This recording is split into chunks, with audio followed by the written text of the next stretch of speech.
All right, hello and welcome to Sanctums and Spies. This is our 12th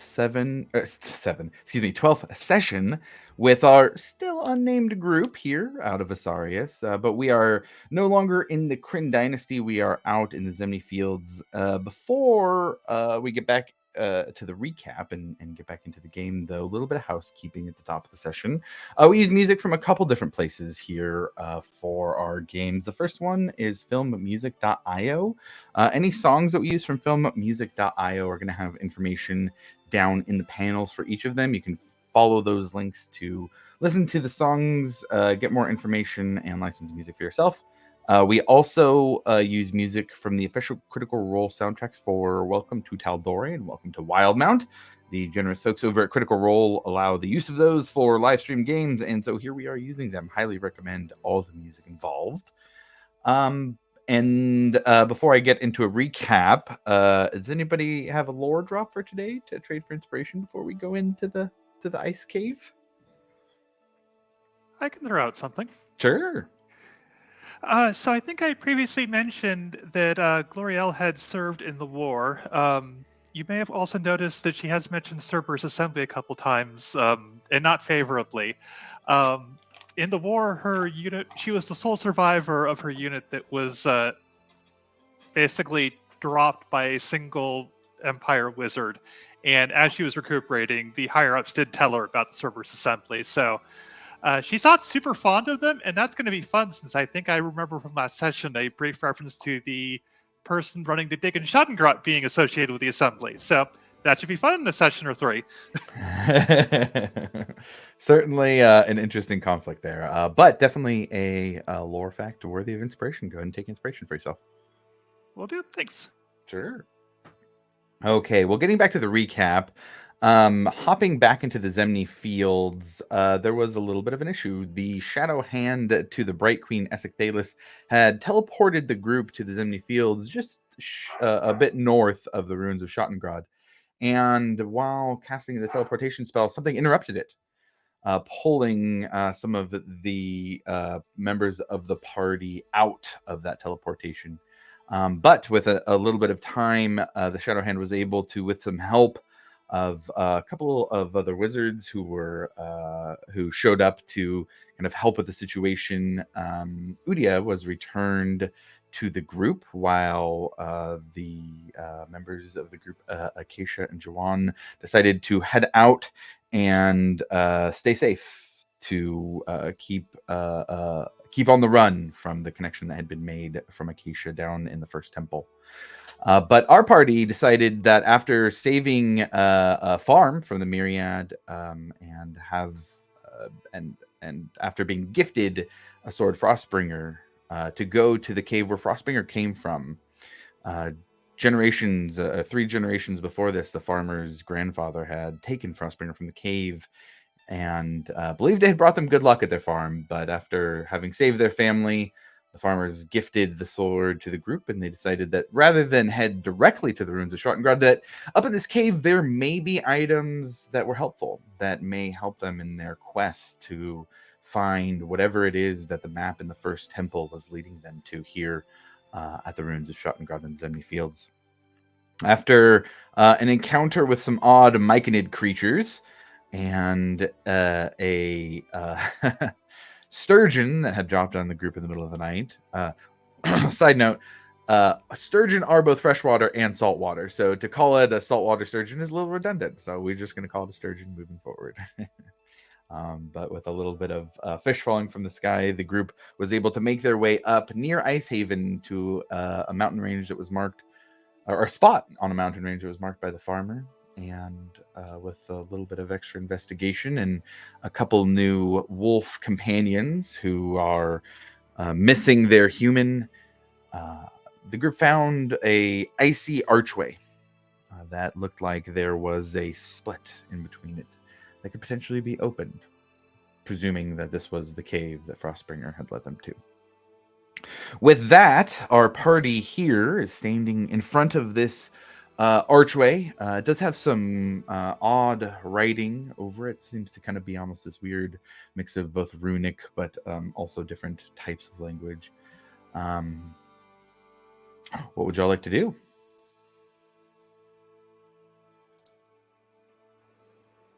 Should we try to, I guess, investigate the opening and see if we can get in there?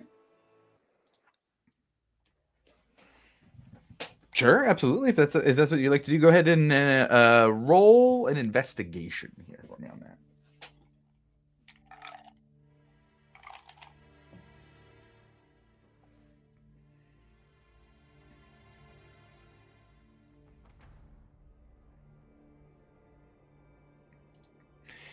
And with that, the professor also is here, standing. No, hello everyone. I archway. was totally here the whole time, just vibing. You didn't see me because I'm stealthy.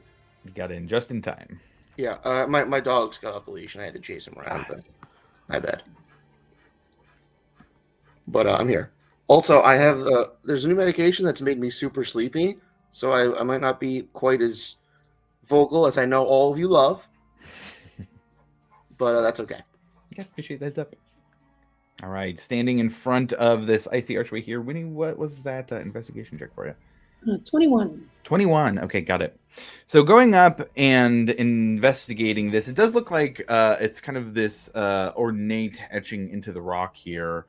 And you can see that there is a seam down the middle. You kind of trace one of your bugbear claws down, and it does seem to have some I guess what you feel almost like a little bit of a magical glow as well coming off of this.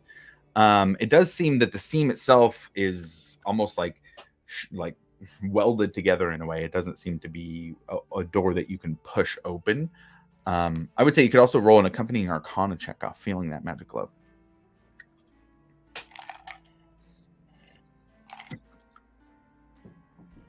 21 again. 21 again. Okay, got it. High enough that you get the sense that in some of your research that you've done, even at the level that you're at, you know that some magic is set in such a way to need a certain type of magical key, if you will, not necessarily a specific item, but a specific type of magic. And that almost feels like this glow here that you feel. A specific type of magic. I talked to the party. This looks like it might need a specific type of magic. I guess. Well, we know that that Frostbringer is supposed to help us with this. Savos told us that. Maybe to start with, Uria, do you want to try using Frostbringer and then we can refine our experiments from there? Question. Does Frostbringer work as a focus or no? It does not. It does not? Okay, I'm just going to stab the wall with the sword. Okay, go ahead and roll an attack roll.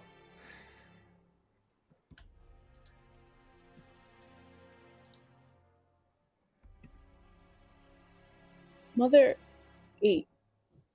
An 8? Mm-hmm. Okay. I will say an 8 still hits the side of this, stone wall. You're not gonna miss a little bit. It does kind of give a little bit of a and do create a little scratch on the door here. But go ahead and roll damage as well here, both the regular and the cold damage. Okay. Since I was probably not expecting to fight anything, I would have been handling that bitty. It's 12 plus 15. 15. Okay, got it. As you slice across, it kind of makes a dig in the rock, and you see a little bit of ice kind of jump from the blade onto this door here. And the ice immediately almost starts to move around and fill in. And it almost, rather than just look like, ice that just freezes and stays, it almost looks like a lot of little specks of ice that are kind of gleaming in their own way and moving around. And they kind of fill in that rock and almost heal it.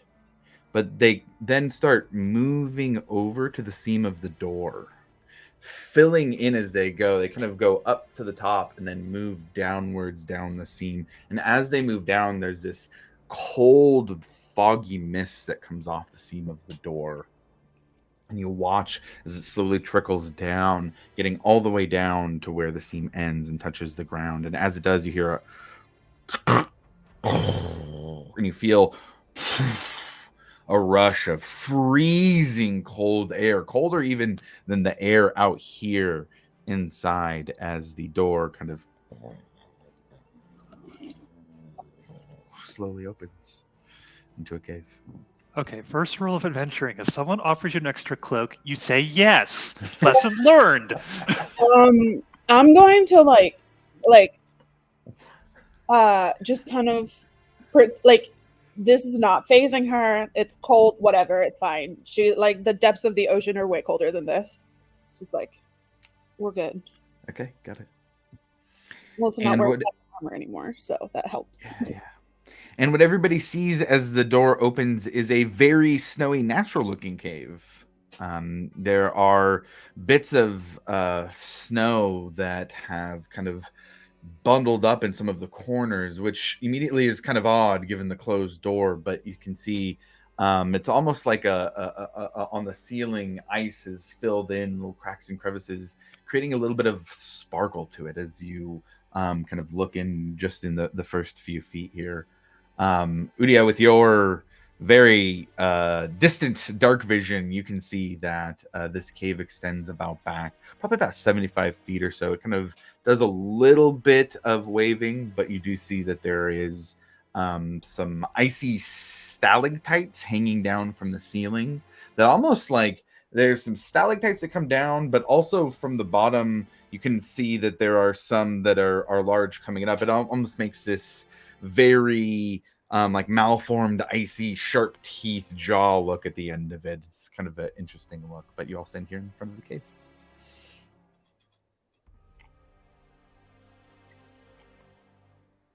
All right, we're looking for some sort of artifact. Do we have any other information about what it is, where it might be? Yeah, the farmer didn't give much. Yeah, just here's the Frostbringer, here's the cave, and that the sword was needed to get back in, and they were working to protect the sword to make sure that others didn't get those artifacts and benefit from their potential power.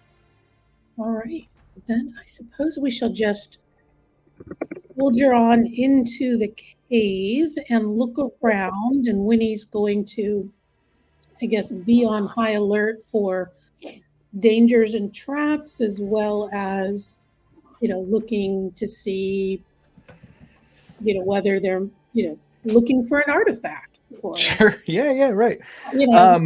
magic-y stuff. I would say go ahead and roll an investigation check if you're starting to look through and investigate the cave and figure out what you can find in here. 13. A 13, okay. With a 13, you step inside and kind of start to look around, and it's a very interesting look now that you've gotten in here. It feels almost what's the right way to say? Kind of you see little loose things here and there that maybe a bone, a small finger bone. You look over there and you see, there's a little coin pouch, but you look closer, there's a hole in it, and there's nothing actually in it. It's just the actual pouch itself. You go a little bit further and you see in the ice that has actually been frozen into the ice, you look and see what looks like a large bone at first, but you kind of sweep it off and look beneath. It's actually a large tusk of some sort, mammoth size for sure. Not sure if that's exactly what it is. But you do see about 30 feet in a small leather satchel.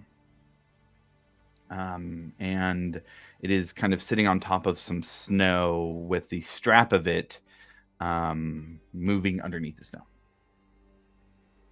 Okay, so I guess I'll give it a good look without touching it. Okay. I may use my mage hand to kind of manipulate it a little bit, standing a little bit back. How far back?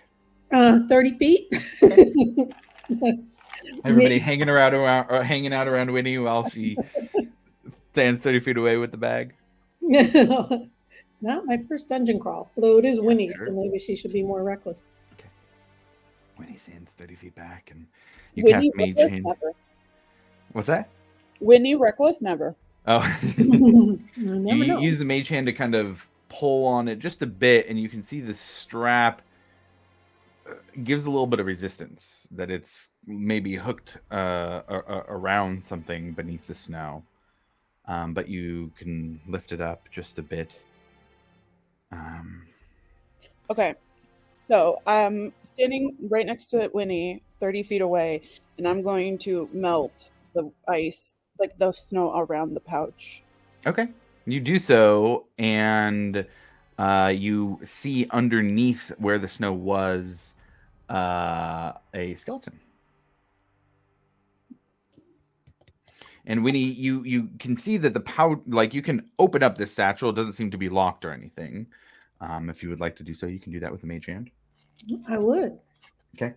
You do so, and as you do, you see a large expulsion of fire in about a 10-foot radius around this leather bag.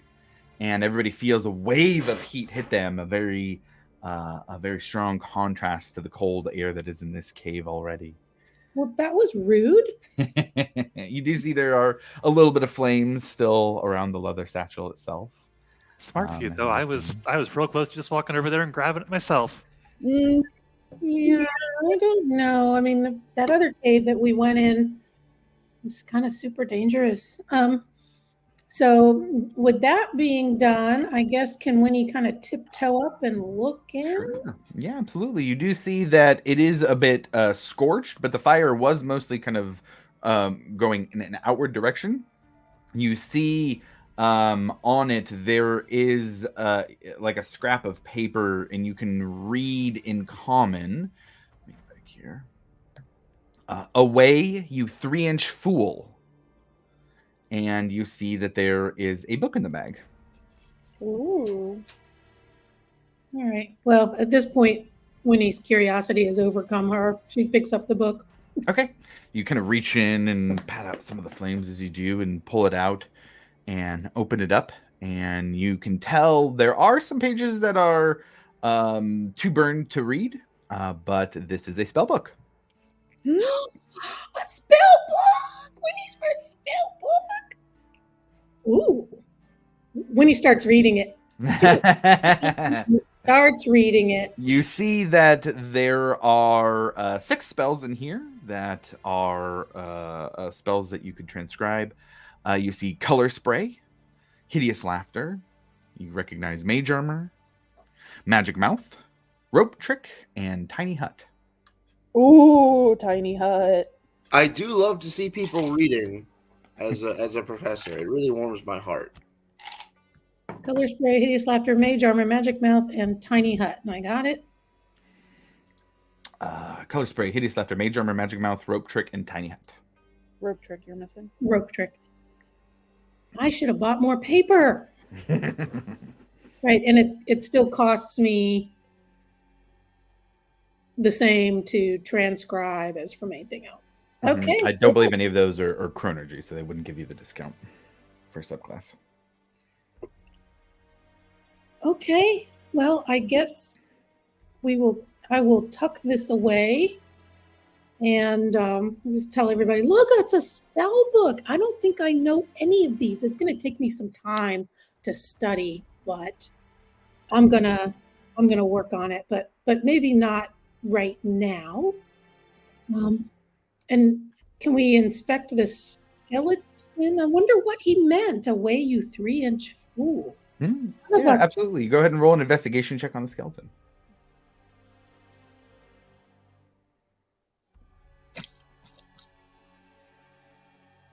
Dirty 20. Dirty 20. Okay, got it.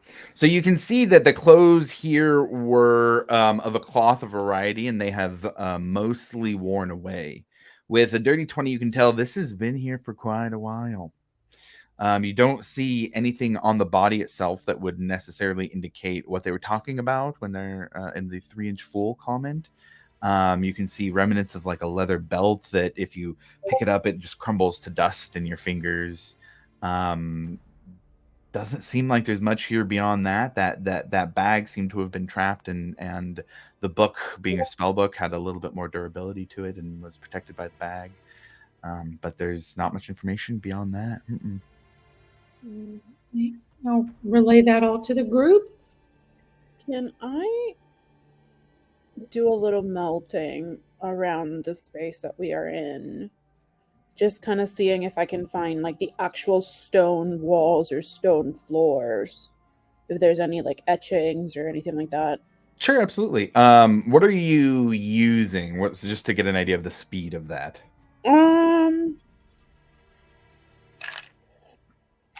I don't want to do it too fast because I also don't want to melt everything. And like cause like a large block of ice to just be created.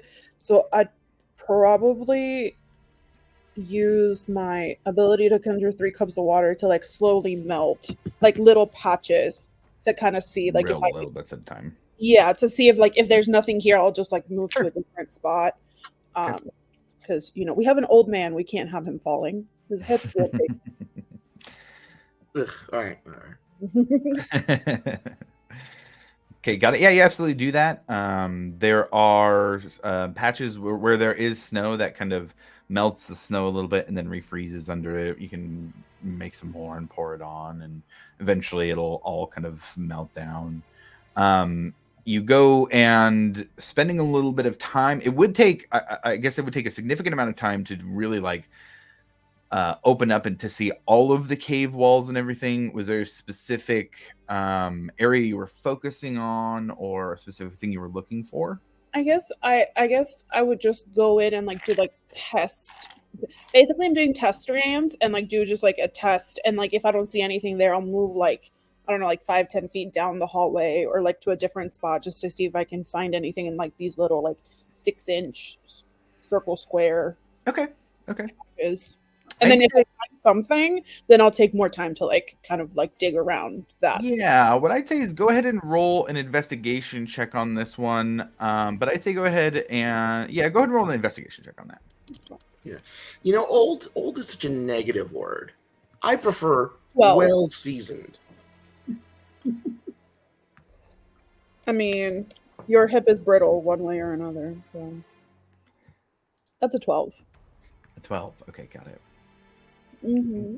What you do see as you go through here, probably like 15 minutes in or so, you do see once you get to that back area of the cave, that full 75 feet in, you see the stalagmites and stalactites, and as you kind of look at them, you start to pour on some of the snow that's around the base there.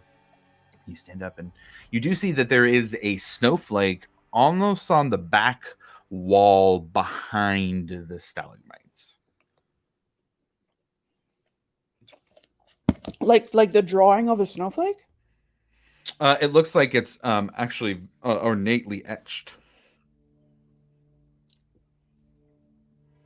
Okay.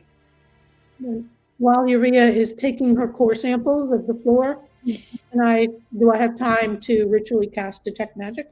Oh yeah, absolutely. I'd say that with the amount of time that Udi had spent doing that, we'll say you can have it up. All right. And is there anything anybody else wants to be doing here? And it's kind of it's like a 10-15 minute period searching around in this. I will spend a few minutes reading. Okay, sure. Got it. But I won't get much in 10-15 minutes. Sure. In my younger years, I could have finished like 8 books in about 10 minutes. Of course. These days, I have a more normal pace. Got it. Yeah. I'd say I was looking around myself as well, but my investigation's so terrible, it's not even worth mentioning. Okay, got it. She's trying to help real hard. Okay, got it. Appreciate it. When your Detect Magic goes off. Oh?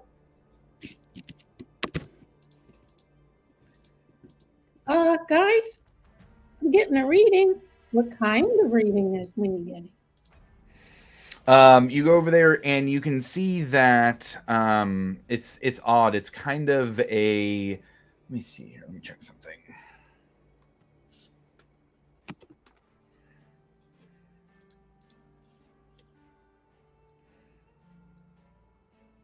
There is a little bit of it's almost a very interesting mix of conjuration and illusion magic. And she's getting it from that back wall that Udia was looking at. conjuration and illusion. Could it be another chamber that we would need Frostbringer to enter, like the entrance to the this cave? So before I go over there with Frostbringer, because I don't want another explosion, can I just like try to like flood the etchings with water? Sure, yeah, absolutely. You do that. Doesn't seem to have any reaction or effect, though. Yeah. Okay. Now let's try poking it with a mage hand. Mage hand goes ding, ding, ding. Feels like solid rock. And it's coming from the entire wall. I would say it is probably about a 3.5 foot wide by about 5 foot tall section, and the snowflake is about 4.5 feet up off the ground and about in the middle lengthwise of that section. Pressing the snowflake with the mage hand didn't do anything. Didn't seem to, Okay. If we trace the snowflake with the mage hand? No reaction. You trace it along, and kind of after the ice has filled it in, you can clear it off and go and trace it just to give a little bit of magical touch. Doesn't seem to open.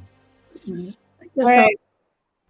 I'm gonna stab it. Let's be reckless. I'm stabbing it. As you pull Frostbringer out near this wall here, Oh, glory, hallelujah. the light that is shed by Frostbringer, the dim light when in icy conditions, as it crosses over this section of wall, seems to create a doorway. Oh. The wall is no longer there while the light of Frostbringer shines on it. And you see that this is not just a wall back here, but a small hallway. Looks to be maybe 20-25 feet long. Can I put Frostbringer away just to check? Sure. You put it away. You look back. Gone. Still, or back to wall. Back to wall. All right. I guess I'll bring out Frostbringer and I'll just make it clear for purposes of wanting to kill me if that's what you choose to do. I am going to be holding it two-handed, so I'm not going to have my shield out. Okay, got it. And I'm just going to go in. Okay. Now there is a little bit of stalagmite and stalactites here that you have to clear away. But if the group wants to take a little bit of time taking some weapons and chopping these down, you're able to break through the ice and head into this small hallway. Now, is everybody going in while Udia holds it open? Yeah, I think Winnie will get in. And, obviously, she's going to be looking around sharply and particularly as long as Detect Magic is up, looking for pings, looking for traps, looking for magic artifacts, and encouraged by the spellbook, more stuff. Okay, got it. All right. As you all walk into this through this hallway, you get to the end of the 25 feet, and Winnie, you get the sense that looking beyond this is a little bit hard to do. There seems to be some sort of magical illusion blocking anything in the next room, but you do see actually written in the air in latent illusion magic. While your detect magic is up, you can see this just fine without having to activate anything. I would say that Udia, as you step forward, you can see that the light of Frostbringer lights this up for the rest of the group as well. And you see the words, "May those frozen by the cold and no longer touched by time guard this place and the knowledge within. Oh no. Yeah, I agree with Aria. Oh no. Nobody told me there would be frost zombie. Wait a second. Can I? I don't think I have time to ritually cast it. What? Oh, D&D Beyond has decided that Uria's character sheet is not working today. Can I cast? I think I'm just gonna have to do it normally.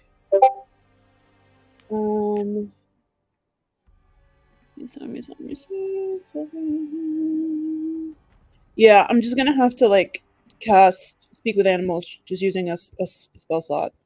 Okay, sure. Easy enough. I'm gonna turn to my buds, right? My buds. Mhm. And I go, so these zombies.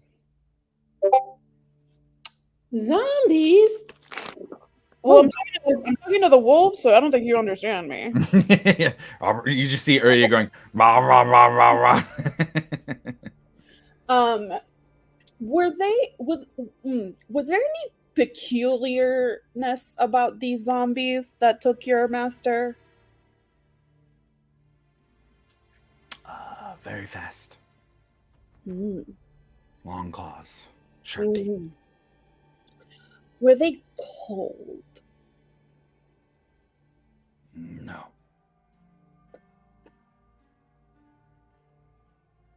Did they seem to come from somewhere cold?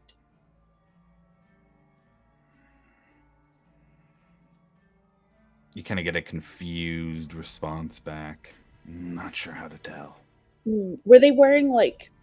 Oh, they're zombies. They're dead. They don't feel like cold. And you see Silver kind of put her nose up in the air.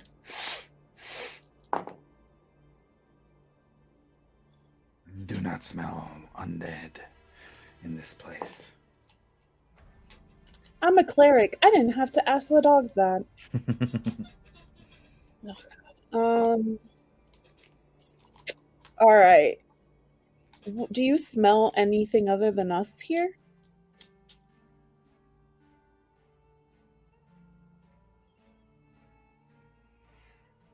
The response would be just cold. Okay. These rooms have not been walked for some time. So this is gonna, go away like it always does. If you smell something, just rub up against me and I'll know what you're trying to say.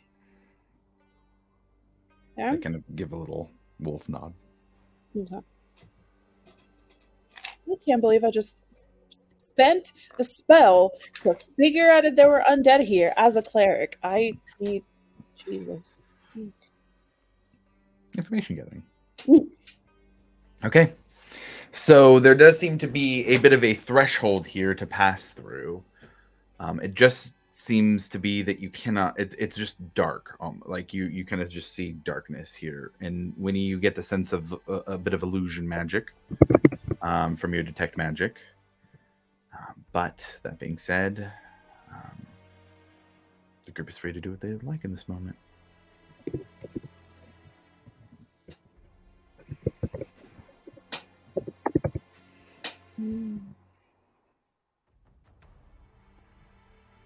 Yes, and we think there's another chamber beyond. And it kind of has a tunnel. It feels like a hallway or a tunnel. Winnie, you would have to crouch in here. It's only about 5 feet tall. I would say the tall. We've got a lot of tall characters in the group. Actually, most of the characters have to crouch here a little bit. But it does. You do. Yeah. All you can sense is that there's some illusion magic here in front of you. All right. I guess I'm going to start poking around with Mage Hand and giving everything a good look-see. Okay. Go ahead and roll an investigation check.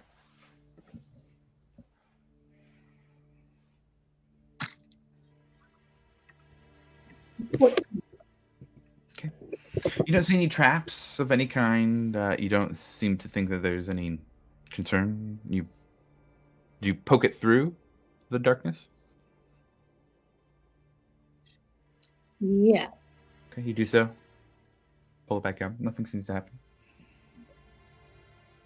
I cast dancing lights. Okay. Bloop, bloop, bloop, bloop. Send them through the darkness. And the first one goes, and as it gets to the darkness, it starts to move through, and almost like a moon that is waning, you see it move through all the way until it's gone. And once it's on the other side, you do not see it, but you do still feel that the spell is active.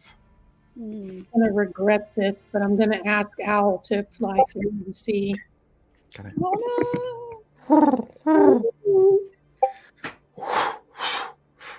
Or is Owl's an owl now, or back to a spider? Yep. Owl's an owl. Okay, got it. So Owl flies through. Go ahead and roll a perception check for Owl if you're looking through their eyes. And that is just their wisdom. Oh, he's +3. Okay. Oh, it was almost a 20, but it's an 11. An 11, okay.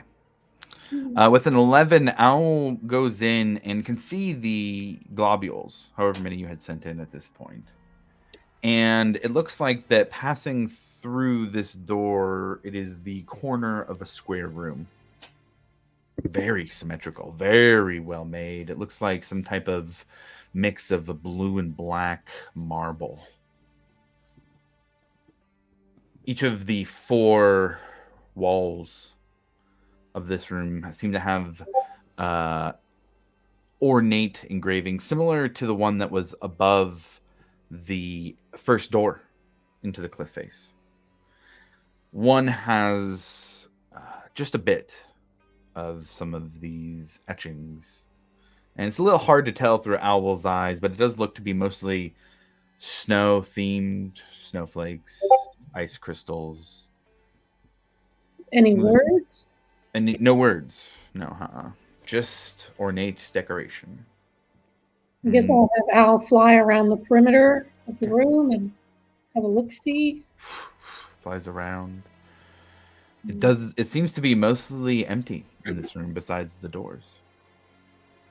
There is a small, almost like a pedestal in the middle. Mm-hmm. But there's nothing on it. Doesn't seem to be anything moving. It's very quiet in here. If it weren't for Owl's silent flying, you'd hear the wing beats of that. But beyond that, nothing else.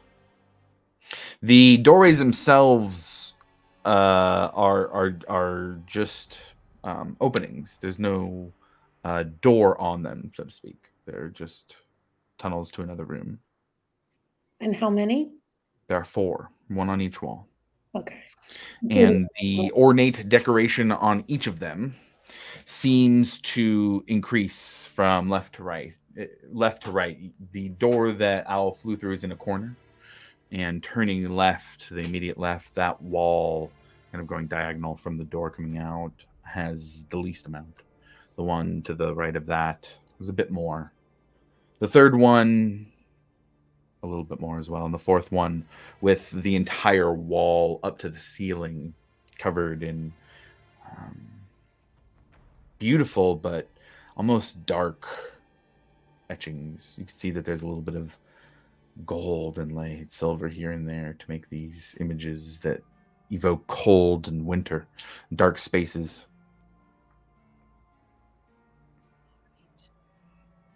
I'll have Al come back. Okay. It appears safe-ish. Are we done in this room? Can I look at this wall with Frostbringer? At the darkness? Yeah. You poke through and it like goes through. There's no resistance. It seems to just move through as if there's nothing actually there. Okay.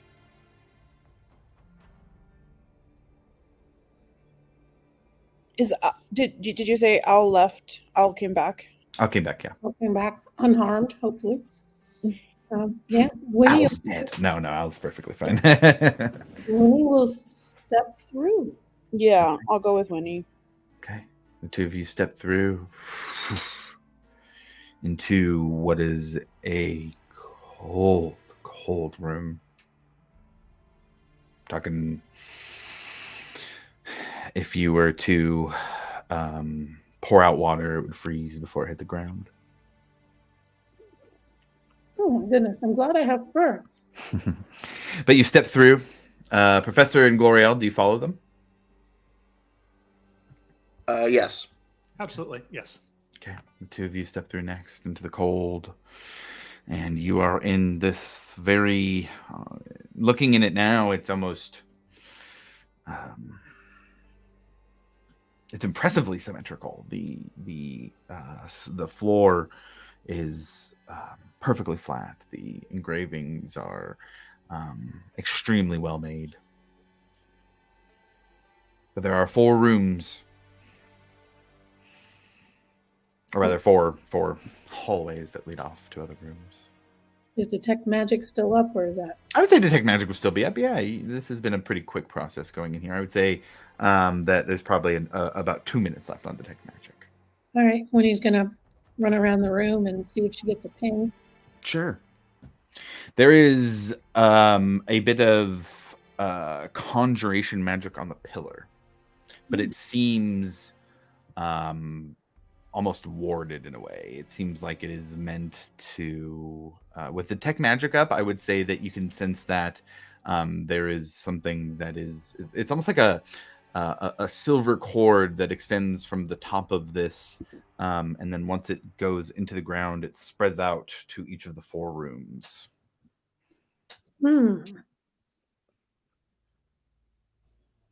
Does it look similar to her alarm spell? Not particularly. It's not a physical component. It seems to be some kind of magical connection to each of those different hallways, doorways. This Winnie's going to try to examine this magical connection and see what she can tell about it.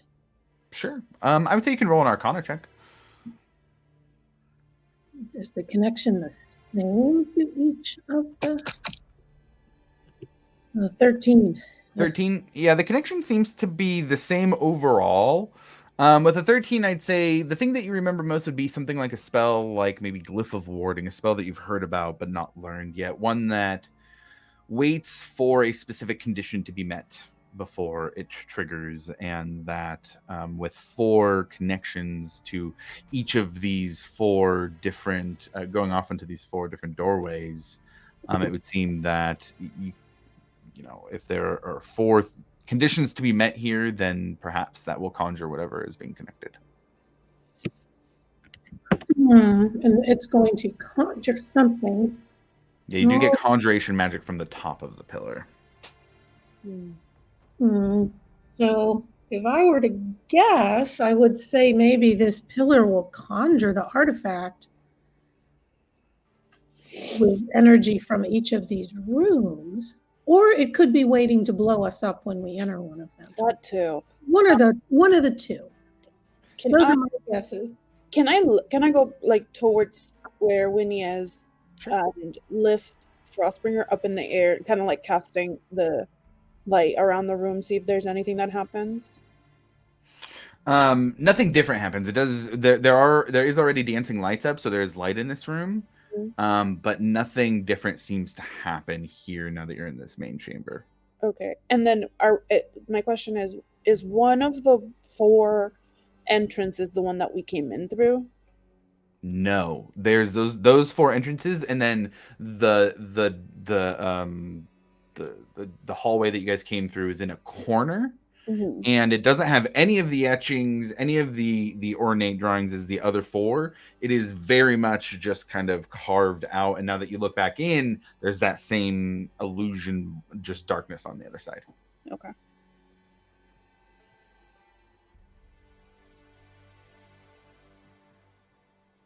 Well, should we go through a door and see what happens? I don't know. Is there a way?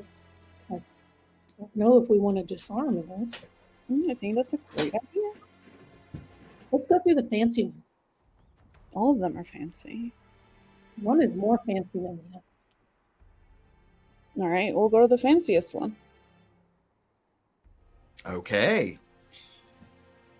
So you walk through the one that has the most etchings and ornate drawings on the wall, and you go through the tunnel about 15, 20, 25 feet, and you see that it opens up into a chamber very similar in construction in terms of the material used to where you just came from. But you look in and you see in this room a pedestal. It is shaped a bit differently. It is not perfectly square. There is the as you walk through the room, there is a little bit of extra room on the left and right, and it kind of has a alcove in the back, and probably about 50 to 60 feet from the hallway to the end of this room here. And what you can see on the other side is a staff being held aloft. It looks like it's floating with a similar cold mist floating off of it. You do see next to it, standing frozen in ice, a dragonborn. The form of a dragonborn here with a very thin layer of ice over them. Standing with their hand kind of casually resting on a sword. And whatever last bits of detect magic are up, maybe? Is there? I would say you do catch some magical glow there. I would say detect magic probably would drop at that point. It's getting a little extended on what we're picking up throughout the room here. Mm-hmm. So I guess there are also 2 large chunks of ice just kind of around the ground here that are sticking up out of the floor. I'll gesture to the wolves to kind of go over and like smell that dragonborn. Sure. Yeah, absolutely. They go up and smell it. And as they step out of the hallway and into the room itself, you all can... Oh, no, sorry, hold on. No. I'm crossing my wires here. They go up and they smell the dragonborn and come back. They don't have anything to report. Yeah. Smells like ice. Is it holding any weapons? It does have its hand on a sword of some sort. And can Winnie look at these ice chunks on the ground? Sure, yeah. I would say roll an investigation or arcana check. 26. 26. Great rolls today. Let me check something here.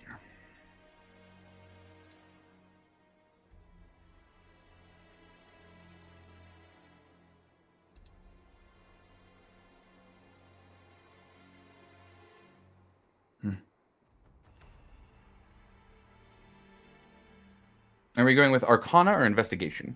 That was investigation. Investigation. Okay, got it. Seems to just be ice. Mm-hmm. Large shard of ice. I guess Winnie's gonna... Okay, everybody step back a little bit. Winnie's gonna poke it with Mage Hand. Okay. He's gonna poke the ice. Doesn't seem to do anything. And is the staff attached to the pedestal or is it floating above it? Floating above it. Mm-hmm. All right, guys. Does it look... Well, detect magic fell down. She can't tell if it's a magic staff. Oh, I'm a wizard. I can't resist a staff. Yeah, so she's gonna... Standing back, she's gonna try to take it with Mage Hand. Okay. We're here You for reach artifact. out. It looks like an artifact. What's that? We are here for artifacts, and that looks like an artifact. Go for it. Yeah, Winnie cannot resist. Okay. You reach out with the mage hand, and it wraps around the staff. And as the last of the fingers grips around it, Winnie, I need you to roll a charisma saving throw. Oh no! Even though it wasn't. Uh-oh. Charisma save. Okay.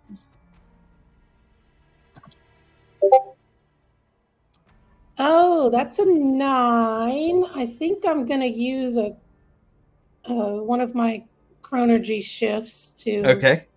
try again. Okay. Nope, that's a 7. That's a 7.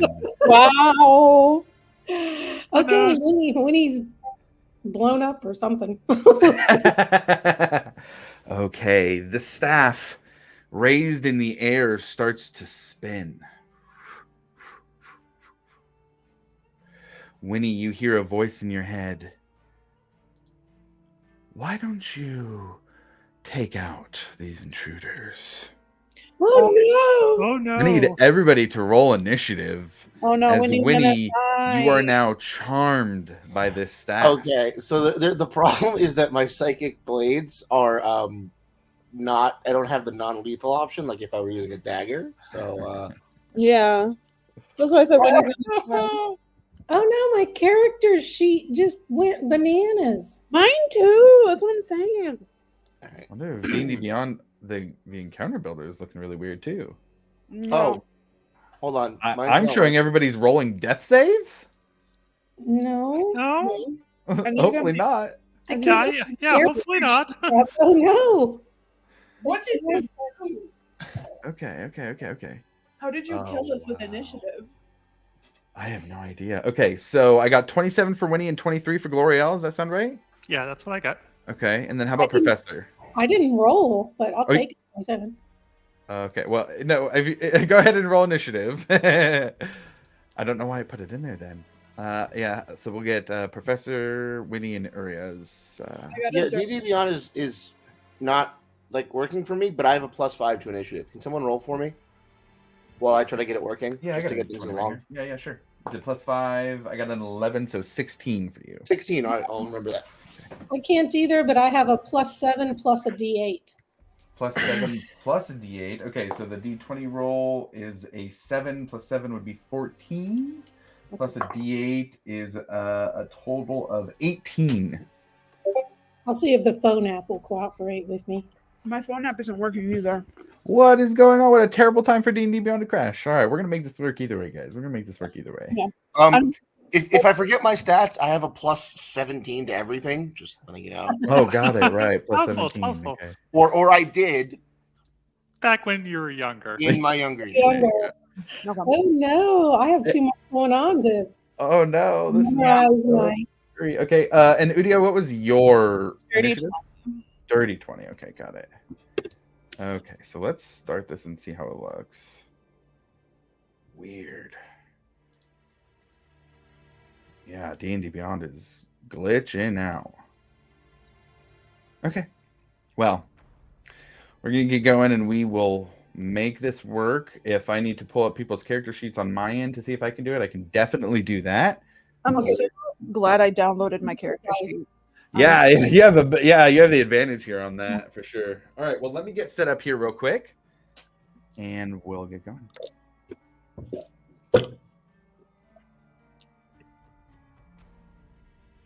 Yeah, it is not cooperating for me at all.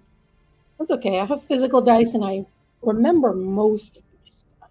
Like it's looking on my end, it literally is just like it's like not even loading. It's telling me there's an error, and I tried every single character I have, and none of them are coming up. Yeah, it's the same for me. The app is saying could not load your character. I get the 503 timeout. That's okay. I've got some actual dice. And I'm gonna need some D10s here. And I know most of my I know my basic stuff, I think. Yeah, I guess I should print my character sheet.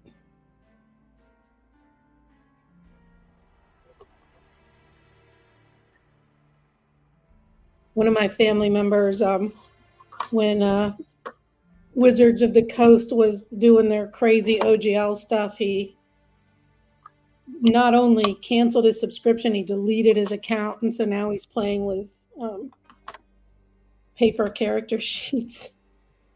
All right. Well, it looks like he got one on us. Yeah. I like canceled my account. I like pulled all my characters, and like I basically have just been like working off of PDFs because I don't feel like dealing with them. Yeah, I stayed on. I only have the kind of the basic subscription, so I hadn't gotten around to canceling.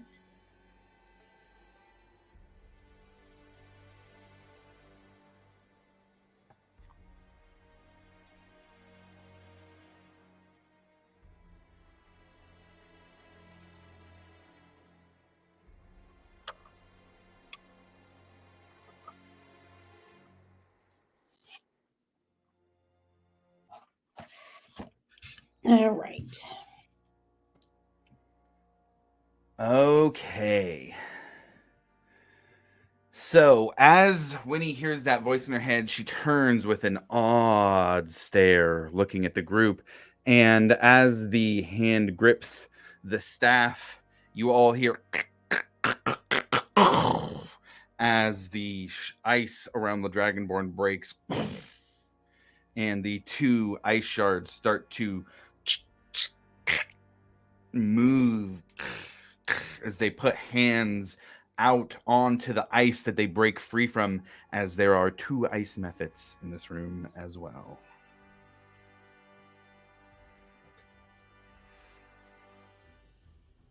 All right, so Gloriel, looks like you are first in initiative. Udia, you are on deck. Okay, I will start by raging. All right. That quiet, cold, calculating rage washes over Indeed. Gloriel.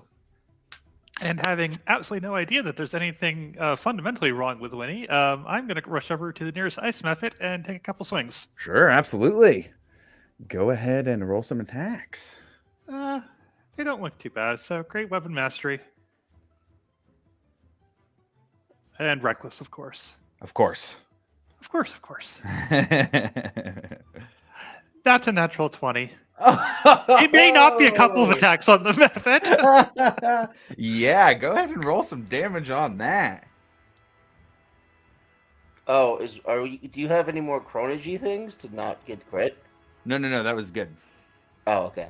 Yeah, they were rolling against. Okay, so that's a 22 slashing plus the 10 from the Great Weapon Mastery, and then 11 so it's a total of 32 slashing, 11 radiant damage. Oh, flavor that fatality. Yeah, she's been feeling kind of useless up to this point, so because she doesn't really know the arcane, so yeah, she's just really chilling her rage and letting her frustration out, and just reaches back, and it's a pretty simple overhead chop, but it goes right through. I do also need you to roll a dexterity saving throw for me. I can do that. Can I see it? So do I get advantage on it? Yes, you can see it, so you do get advantage. That's a 21. 21, plenty fine. You do take 2 points of slashing damage. It's 4 reduced down to 2. As when you bring your axe down and break it, the ice shards actually shoot out in a burst from this ice method. And actually, point of order, you take half as much from the save. It's slashing damage, so you'd actually only take 1 point from that, I believe. Okay. Because you are raging as well. Yes, I am indeed. I can't wait until someone dies from exactly 1 point of damage. In my other campaign, we had our barbarian get his first kill from his storm aura. He's a storm. Yeah. Nice. Okay, this one is dead. Yeah, and I don't think I could reach anything else, but I'll use the rest of my movement to try to run towards the Dragonborn. Okay, got it. So we got another 20 feet you can go over in that direction. All right, Udia, you're up 40 next. feet of movement. I don't know if... Oh, you got 40? Oh, you can get up on them if you want to then. Oh, yeah, then I'll take another swing. Oh, great, yeah. Oh, yeah, get that swing in. Yeah, we can do another attack. Might as well. And, oh, noes. It was all working just fine. And now, oh wait, no, here it is. D&D Beyond was giving me errors for a second. Oh man. I have a feeling this is going to go badly for me, but the other one went so well I can't complain. So another attempt with Great Weapon Mastery. Okay. Oh yeah, that's a 12 minus 5, so I don't think that Ooh. works. The Dragonborn pulls out this long, kind of bony-looking sword, and like in the time it takes for you to swing, they pull it out and push your axe blow down to the ground. So now I'm done. Okay, got it. Udia, you're up next. Winnie, you're going to be on deck. Don't forget to think about how you can achieve what those words were that charmed you.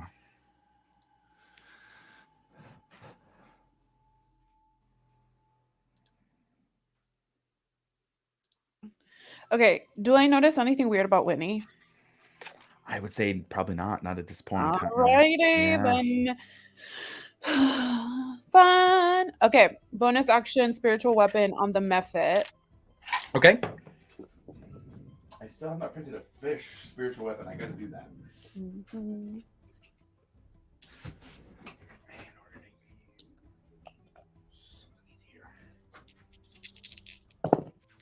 It'll be this little gnome for now.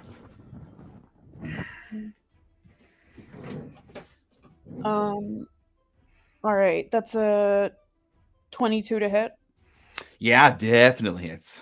for 7 points of radiant damage. Okay, got it. The what's the fish of the day on the spiritual weapon? Let's think about this. We are in a very cold Arctic char. Arctic char slams down on the ice Nice. method. You hear a little screech coming out from it. Okay. And okay, how far away is the Dragonborn from where I am? From you, 25, 35 feet. Okay. I'll move my you said Gloriel's right in front of him. Yes. Okay. Okay, so hear me out. All right. I want to move to a space where I can use Thorn Whip so that I can flank with Gloriel. And Thorn Whip can pull 10 feet. Yes. Okay, so what I would say is if you move up 5, 10, 15, 20, then you can do the Thorn Whip attack that would pull them by Gloriel and in between the two of you. Amazing. That's what we're doing. All right, go ahead and roll that attack. It's another 22. Yeah, that hits. Okay. Yeah, let me check what the damage is because I don't have that.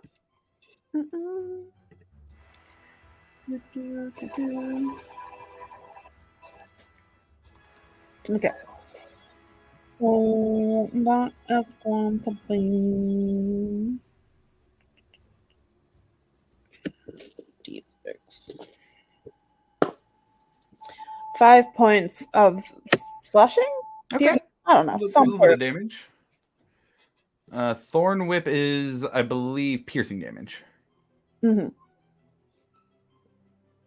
Yeah, absolutely. You use the Thorn Whip and get that little bit of piercing damage, and you're able to wrap your whip around and pull him in between the two of you. Amazing.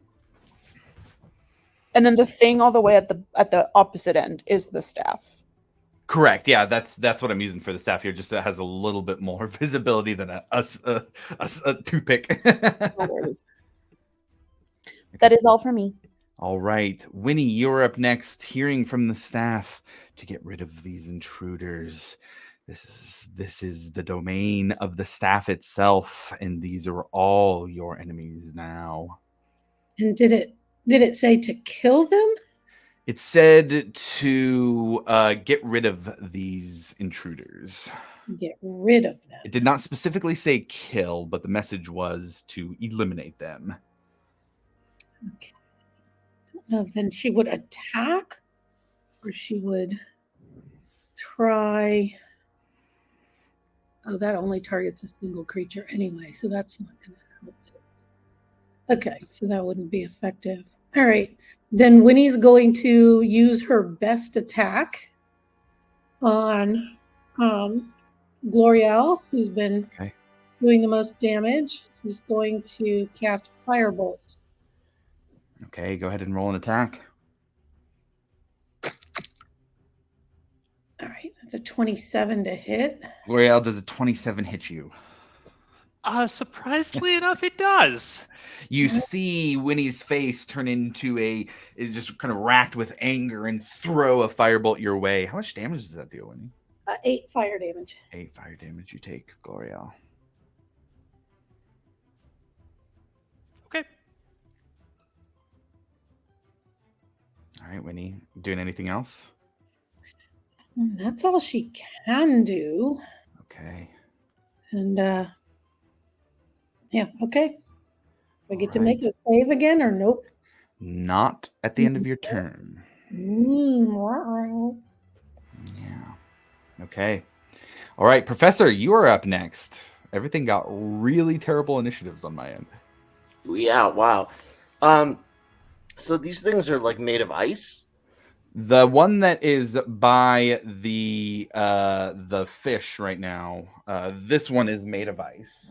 The Dragonborn was encased in ice. Does seem to be a type of Dragonborn that may, be a cold Dragonborn.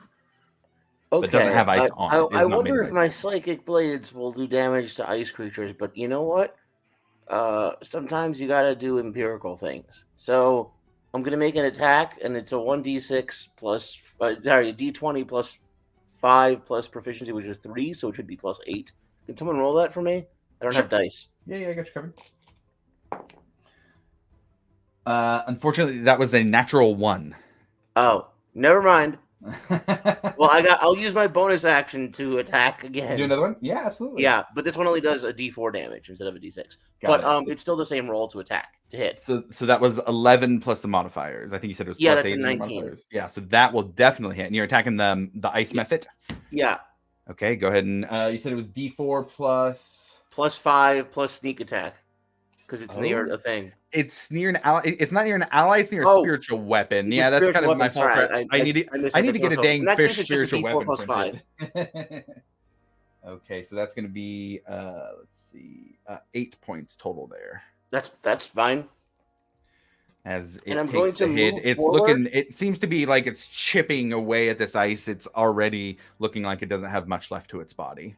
All right, well, it seems to be working, I guess. Where's Gloriel? Gloriel is on the other side up here. All right, I'm going to move a little closer to her because I feel like if something goes wrong, I want her to be near me. Okay. Winnie, as the professor moves by you, you do have the opportunity to do an attack of opportunity if you have a melee weapon.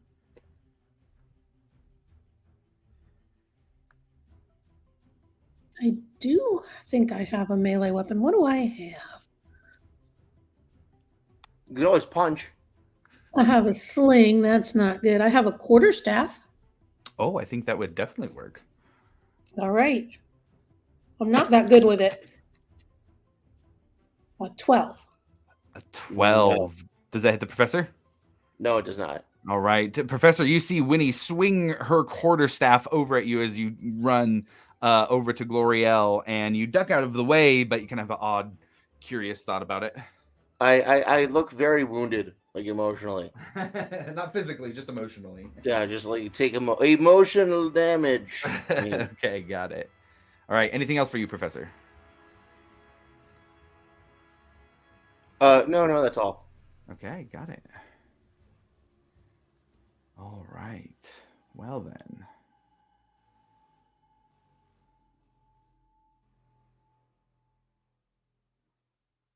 It's going to be the staff's turn next. The staff is going to, let's see here, fly off of its pedestal.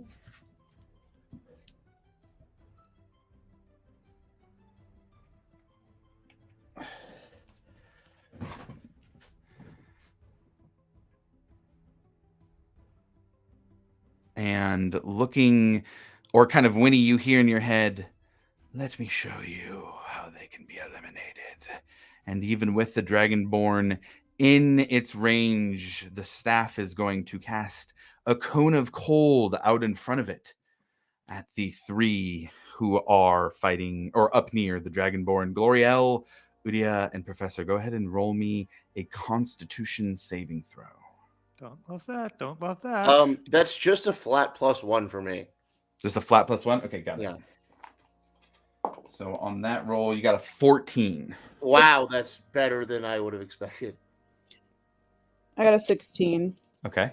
23 for me. 23. So everybody does save.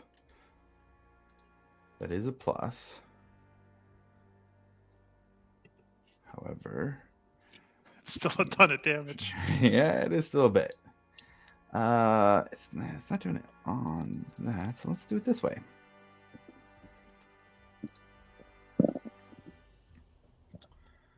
That's going to be 20 points. That's 41 reduced down to 20 for the save of cold damage to everybody who had taken that. Question. So I know that Frostbringer has like a special thing, but because I can't open D&D Beyond, I have no idea what it is. Is it resistance or immunity? Let me take a look.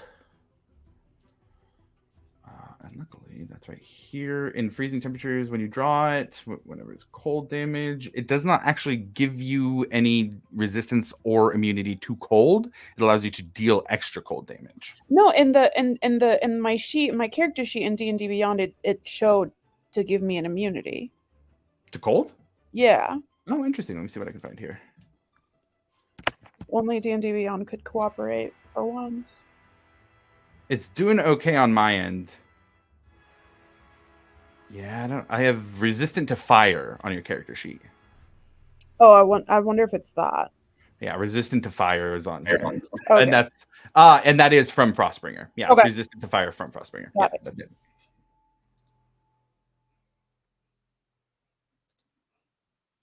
Okay, so that is going to be the end of the staff's turn. Ice Mephit in front of the spiritual weapon is going to move over. And let's see here. And in a much smaller version, it is going to and spit out a 15-foot cone of frost breath. Go ahead and roll a dexterity saving throw for that same group. Oh, that's like a bajillion for me. It's like a +8. Let's see here. It's a real low save, too. Dirty so it'd be 16 for Professor. Excellent. Dirty 20 for Udia, and look like 24 for Gloriel. Yeah, 20 for a total of 24. So everybody saves. So you're going to take half would be 2 points of cold damage on that one. Real low from the method. And then the warrior is up next. And let's see. Udia, you've got your thorn whip around it. So it's going to try and attack you. And it is going to use its longsword for a two-handed attack. That's going to be a 17 to hit. Hits. It's okay. It's going to be 5 points of slashing damage. Oh! For you, perchance it's 6 points. Uh-huh. Yes. Okay. I just need to make it to my next turn. All right. That takes us back up to the top. Gloriel, you are up. Okay, first thing she'll do is she'll call over her shoulder, Winnie, be careful, that hurt! I'm still not realizing what's going on. Sure. And, yeah, I think she's just got to take a couple of big old swings at the Dragonborn. She'd love to do something about that staff, but... Definitely with advantage. Yeah, Dragonborn's in her face. And a great weapon master, I got to drop it quickly. We're taking too much damage. Okay, got it. 22 to hit. Oh, yeah, that definitely hits.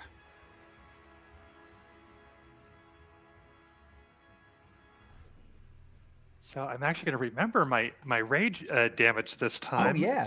I keep forgetting that. Not that it matters, because I keep, one-shotting the whole thing. So it's 15 slashing and 6 radiant for the first Okay, hit. got it. Oh, wait, no, 26 and 6 because of the Great Weapon Mastery. You dropped it. So it's 26. So 32 total. Yes. Got it. Okay. So you slash down with your axe, landing it with a thud in its back, and it gives out a loud yell, and you can see that you have gotten just, probably millimeters from its spine, and it is looking on the verge of death. Okay, well, if I see that, I'm not going to be a little more careful with my second strike to make sure that I hit it. So Okay. no Great Weapon Mastery on this one.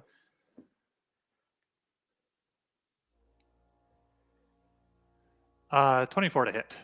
And with how little it has left, even with your modifiers, I'll just go ahead and say, flavor that fatality on this Dragonborn here for me. So it just spit a bunch of cold out at us. So I'm going to see. I haven't said it explicitly, but I'm assuming there's like a spike on the top of the axe between the two heads. So I'm going to shove the spike straight into its mouth where it spit its cold out at us. Nice. And it just, and you see a blue blood just fall out where you stabbed it, and the Dragonborn is now dead. Okay. Do I? Well, I'm going to assume that the Mephit doesn't have the ability doesn't have the reach, so I'm going to go ahead and try to get on the other side of the staff. Okay. You do have the speed for that for sure. And that should be my turn. Okay, Udia, you're up next. Oh, thank God. So I'm going to use my channel divinity to do Twilight Sanctuary. Oh, nice. Okay. So everybody's favorite time to remember to add 1d6 plus 3 temp hit points at the end of each of your turns, and which is the reason why I cast it. But the other thing that can happen in one of your turns is you end an effect that is causing an ally to be charmed or frightened. Oh, very interesting. Okay. As long as they are within 30 feet of me. So I don't know that what's happening to Winnie, but she is within 30 feet of me. So during her turn, it should drop. And Twilight Sanctuary has healing too, if I remember correctly. Correct, right? The temporary. It's like one of the two. It's either you get the temporary hit Okay. points or you get the removal of the effect. Yeah, I'd say that's not even like a medical then. That's you way absolutely more be doing effective that, than for the sure. method I was going to use. That's great. Yeah, that's really nice. Well played. Yeah, I love my Twilight Sanctuary. One of the Twilight cleric abilities. Okay. And then I am going to not try to be a freaking hero. And I'm just gonna bonus action spiritual weapons, gonna chase after that Mephit. Okay, got it. And I'm going to move away from the Mephit so it doesn't explode on me. How far? No, not that far. Just enough outside so it won't hit me. Maybe like next to Professor or something.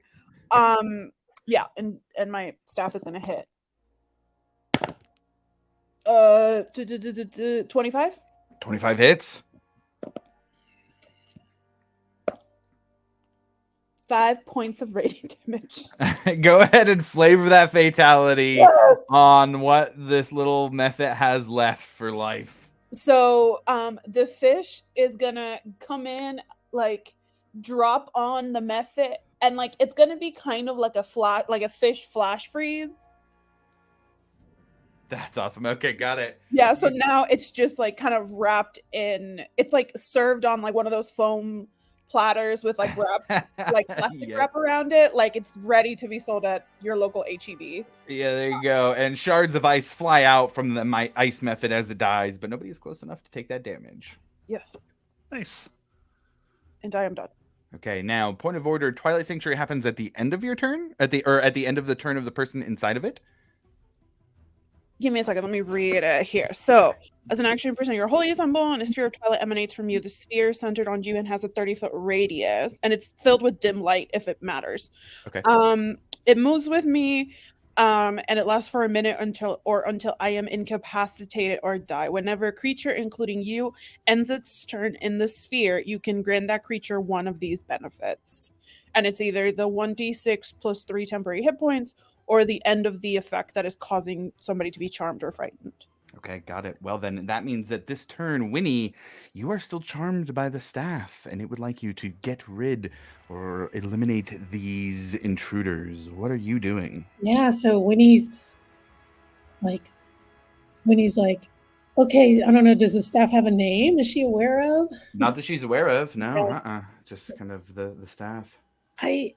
I see what you want, mighty staff, and although she doesn't have Cone of Cold, she does have Frostbite, so she's going to emulate what the staff did and cast Frostbite on Gloriel, who's doing the most damage here.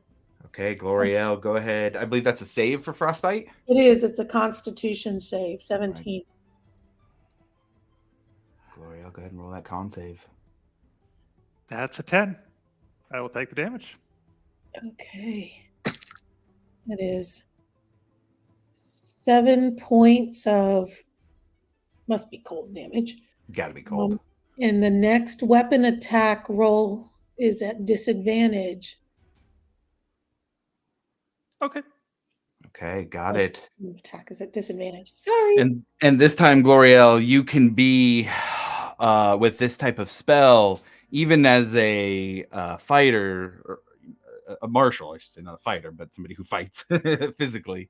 You would know that you must be targeted with that spell, and that you would have had to have been targeted to be hit by that. Okay. Winnie, is there anything else you're doing for your turn? No.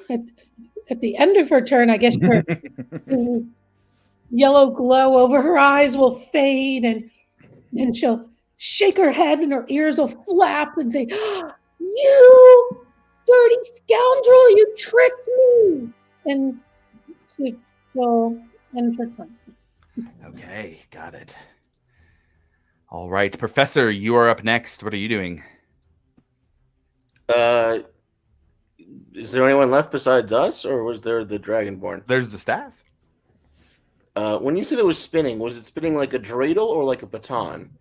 Like a dreidel. Okay.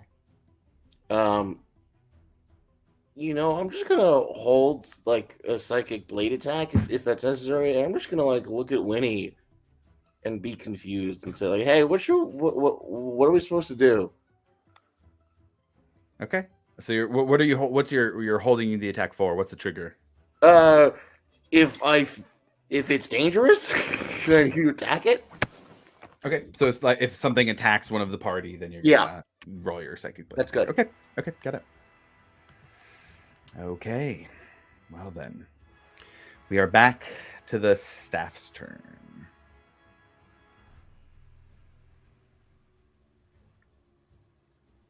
Your temp hit points, Professor. Oh yes, what is it? 1d6 plus something. 1d6 plus 3. All right, I'm gonna roll that.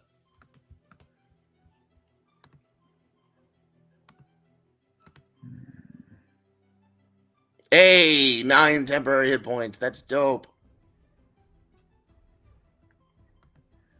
That's really good.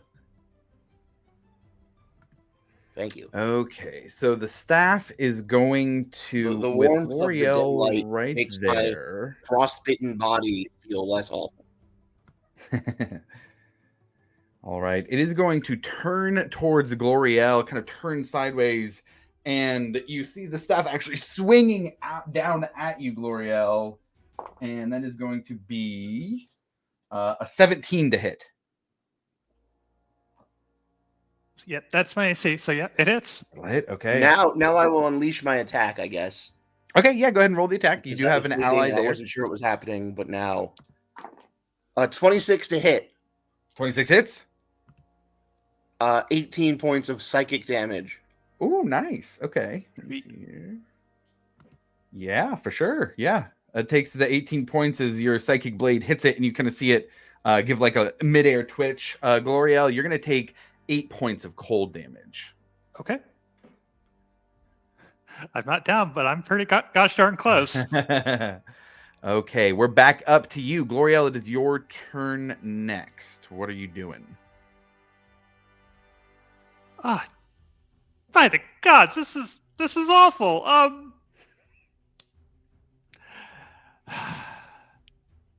Let's see. As well, as ridiculous as this sounds, I'm going to attempt to attack it non-lethally with Sure, the. yeah, absolutely. Yeah, go ahead and roll an attack. And this is just going to be regular, no, No bonuses or anything. no great weapon mastery, no reckless. Just it's a staff, so I'm Sure. 21 to hit. That does hit. I think that one is with disadvantage, though. Oh, good Oh, call. that's right. Thank you. Good point. Okay, so 13 to hit instead. 13. The frostbite. Let's see here. Yeah, the frostbite is going to get at your joints, and the staff is able to dodge out of the way. Okay, second attack. That's a 12 to hit. So yeah, I'm not doing Wow. much this turn. Yeah, unfortunately, it's the way it moves is very quick. It's magical flight, so it's hard for you to actually get in the hit with its very limited area to hit. Nope, it's all good. Okay, I'm done. All right, Uria, you're up next. I'm going to do something very stupid. Also, Gloria, add your temporary hit points. Yeah, I was about to. I started to say, but I forgot I wasn't you. Yes, I will take my temporary hit points. 1d6 plus 3. Okay. So I'm gonna walk my booty over to the staff. Okay. And I'm gonna flank with Gloriel. And I'm gonna stick my hand out. I'm gonna grab it. Oh, nice. And I'm gonna cast Inflict Wounds on it. Well, I will say, Nice. however, as you grab it, Mm-hmm. go ahead and no. roll a wisdom saving throw. Is the effect trying to charm Or sorry, me? a charisma saving throw. Is the effect trying to charm me? It is. Okay, well then I have advantage. Okay. Charisma, you said? Charisma, yes. That's a 19. A 19, you save against the charm as it tries to whisper into your ear, take out these intruders. Fuck you, bro. And then inflict wounds is save, or is that an attack roll? Inflict wounds is an attack roll. I just needed to get close to it. Okay. And because I'm very angry, it's going to be at the second level. Okay. Because you don't fuck with my friends like that, bitch.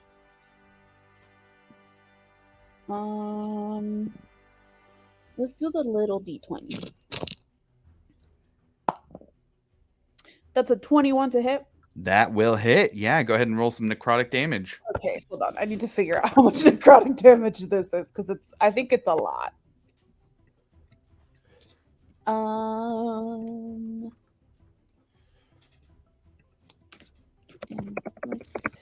So we're looking at 3d10 at higher levels, second level higher, 1d10, so 4d10 damage. 4d10 damage. Okay.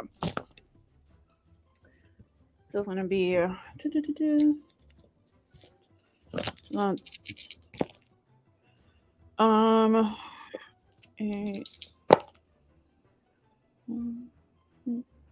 18 points of necrotic damage. Nice. You see kind of this necrotic damage run through the cracks of the wood and reach out and you see it kind of do this odd, as much as you can see a staff kind of seize and start to shake in pain, you do. Still up. It does seem to still be floating in the air, however. Is it looking pretty rough? As much as you can tell for a staff, yes. Yeah, it's like splintering and stuff. Yeah. All right. Did I use a bonus action? Let's see. I don't believe so. No, I moved and I hit, and you try to charm me. Correct. Yeah, that's what was all going right. So, how far is my spiritual weapon from this staff? It is. I think you have 20 feet of movement for it, right? Yes. 35 feet. Gotcha. Too far. Yeah.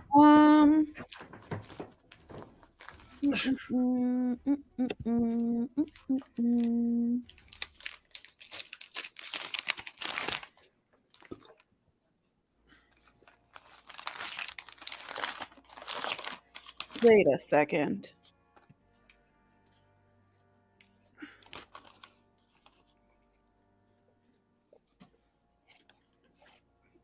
Mm.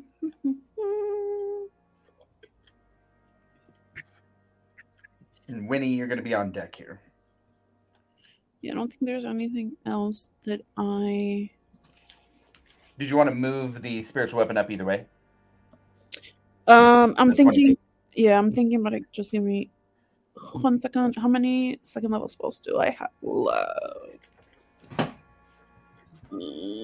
Just one. No, I'm gonna use my bonus action to use hardness. I only have one. Fuck, I only have one channel divinity. Yeah, I'm gonna move my spiritual weapon up. Okay. All right. All right, Winnie, then it is your turn next. Professor, you are on deck. Right. So is everything dead but the staff? Yep. All right. This thing is a problem. She's going to cast Firebolt at it. Okay, go ahead and roll an attack. 28. Oh, that definitely hits. 3 points of fire damage. 3 points. You see it start to, the flames just kind of lick the top of it, and you see kind of with the necrotic energy down at the bottom, and the flames just kind of there at the top. It's still standing. Did the fire damage seem to cause it a little more pain than normal, or It didn't seem to have much of a difference. No. Normal. It wasn't any less or more than you'd expect. Okay, that is Winnie's turn. Okay. So let me make sure I'm within. I think she's pretty close to everybody. Yeah, that's fine. She's gonna stand there. Okay, got it. Professor, you're up next. Okay, swooshy swoosh. Did someone say there was flanking earlier? Flanking is for melee attacks, so it'd have to be a melee attack if you're doing it. Yeah, the Psychic Blades can also do melee, but I can't tell if I'm able to flank with the current configuration. With the current configuration, no, because Udia kind of has that flanking position in check. If there was somebody on this side, then you could go around. But well, then that's fine, because I'll just throw the blades at it. Sure, yeah, go ahead and roll. 25 to hit for the first one. That hits. 22 total damage. Whoa! Psychic damage. Okay, got it. That's really good. And then I got my bonus action attack, which is and 25 that's to from hit. that 22 is from the sneak attack total? Yeah. Got it. And then a 25 to hit, but this is just 9 damage. Just 9 damage. All right. I will say with total points of psychic damage. 31 total. Great. Professor, go ahead and flavor that fatality on that one for me. Yeah. I show it Twitter discourse from the alternate timeline that is us, and it goes mad. That's fair. The spinning continues and goes faster and faster and faster until it the glow from its. I'm not kidding you. I found a guy on Twitter who thought the Wade in Roe v. Wade was Dwayne Wade, and then got angry at the basketball player. Okay. Yeah. So the I show the kind staff of that loses tweet, its magical glow and just falls to the floor. Yes. Also, immediately after it does, the professor collapses and starts shivering because he's been frostbitten everywhere and he's cold. And with that, we are out of initiative.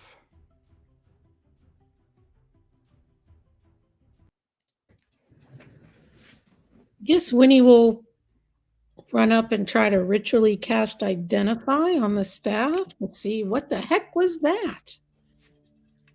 Yeah, absolutely. Let me get it to where it's not just my face here. Yeah, absolutely. Winnie, you go and you run up to the staff and lay it out and start to cast Identify.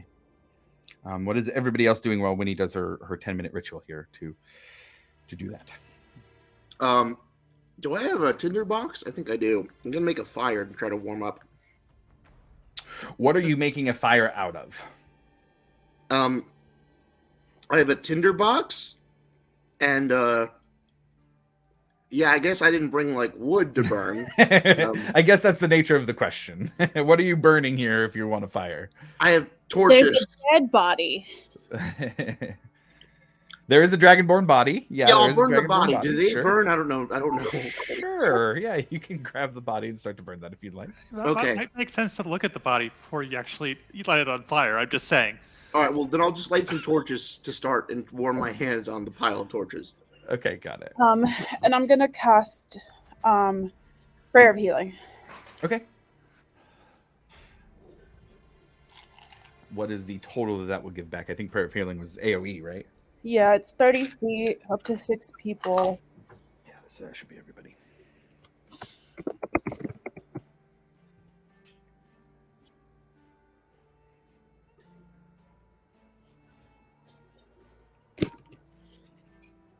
Two D8 plus 3. Hold on.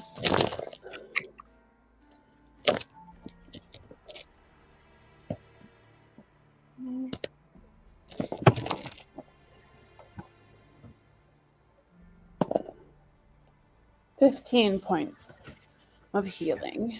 Everybody gets back 15 points. And Gloriel's very happily taking the healing and going over to the torch fire and being, thank you. That I didn't enjoy that. Thank you very much. I was just gonna say just one last thing. I think I need a nap, like a quick one, like a 20-minute one. Hello.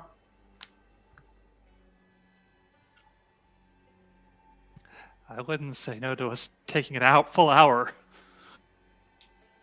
No, I'm just saying, like Gabby is saying, Woody, I need a short rest. Woody is like, I just need to like sit down for a second. I think the temporary hit points you keep until a long rest. Oh, I'll have to look that up. I'm not sure off the top of my head here. Like my protection goes away after a minute, but it doesn't say anything about the temporary hit points. I think Yeah, when you finish long rest, you're correct. Yeah. So everybody gets to keep the whatever their temp HP they got. Hell yeah! Well, then everybody kind of sits down, huddled around the torches the professor has put together to make a little makeshift fire here, while Winnie is off just a bit outside of that, casting Identify. And after the Identify spell goes off, you get that this is a Staff of Frost. And that there must have been magic here that was animating it in order to give it sentience and have it attack whoever came into the room.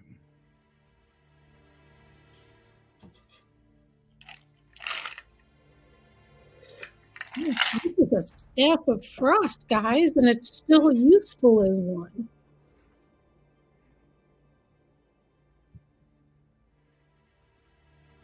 Nice. You can still use it? I think so. It is still a functioning Staff of Frost, yes. There are certain things that could have happened during that fight to have made it non-viable for use, but you have Staff of Frost. Oh, it lets you cast lots of stuff. Well, I mean, I guess you should take it. I'd be happy to. Wizards and staffs are like peanut butter and jelly, you know. It is pretty cool. Hey! Ha ha ha ha. It does I know. require attunement by a druid, sorcerer, warlock, or wizard. Hell yeah. So you can use it. I will do so, and I will spend the rest period attuning to my staff. Okay. I did not lose any hit points. Since I was fighting I for wonder That's because you were attacking everybody. I'm gonna use some hit dice. I'll use a hit dice, yeah. Yeah, I'm definitely going to use some for taking probably at least 2. As everybody's resting, I would say probably about halfway through the short rest, everybody notices there is a small, like very perfectly circular hole just at the top of this room here. About halfway through, you do start to see a odd, it almost looks like ice creeping through down out of this hole and onto the roof. It looks like ice, but it also seems brown. Like earth brown or like old blood brown? Roll a perception check. That's my couch, not dirt for you to dig into.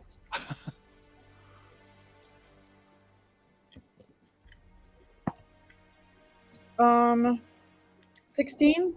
16? Mhm. I would say with 16, neither. It looks more like a fungus that has like ice and cold that is sticking to it as it moves. out of this hole. Absolutely not. Let's get out of here. As soon as we're done with this, we're getting out of here. Nope. I will say you would have seen it about half an hour through. I will say that to leave now would be to forego the hit dice you would gain from a short rest at this point. You'd have That's to. why I said once we're done with this, we'll leave. Oh, I see. Okay, gotcha. And as the group stays through there, it crawls down up from the roof and starts to spread with little tendrils out to the walls. It takes about 10 minutes to hit the walls. And it's The ice. wall starts crawling down. Looks more like a fungus of some sort. Fungus. Based on Udia's perception check. Takes about 10 minutes to get to the walls and starts moving down from there slowly. Ever creeping. Is it covering that door or like our way out? It doesn't look like it's headed in that direction specifically, no. All right. Right now, I would say that it's actually not moving towards that wall. It would be moving towards the 3 other walls and kind of like like webbing out to hit the other walls. All right. I'm going to be as far away from the walls as possible. Okay. Another 10 minutes pass. It gets down the walls into the floor.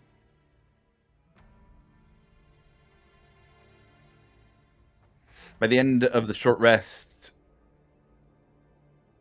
it has started to move across the floor. I would say actually not even quite at the end. 5 minutes before the end, it gets about 15 feet away from where the fire is with the group. I'll say you don't have to be sitting or the whole time to be a rest.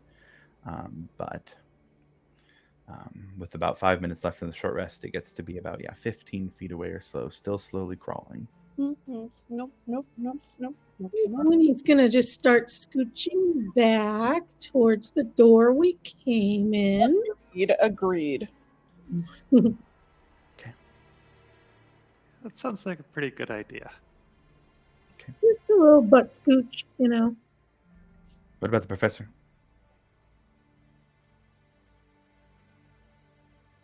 I'm gonna follow the others. Okay. Are you all leaving the torches or taking them?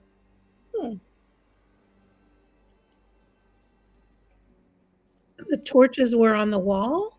Those are professor's torches. Yeah, I'll just leave them. We'll get Just leave more. them? So maybe it'll be afraid of the torches. Mm-hmm. Maybe it's being drawn to them. Oh, yeah, maybe. As it Actually, gets, as it gets to be about... Oh, sorry, go ahead.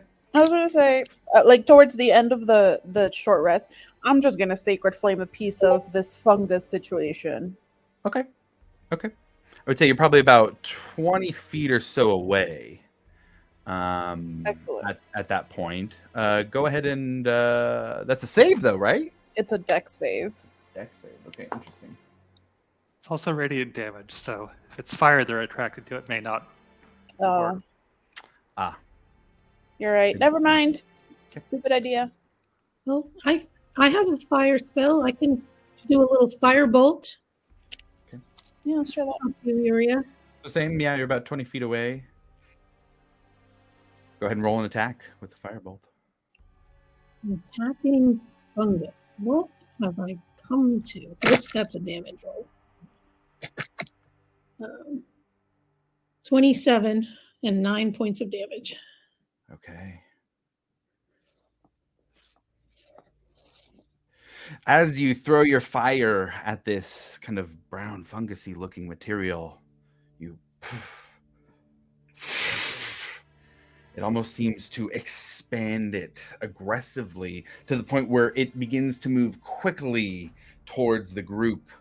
I need first. Well, what is everybody doing? I would say there's time to maybe do something in between now and when it gets to where you're at, but it is rapidly moving towards you.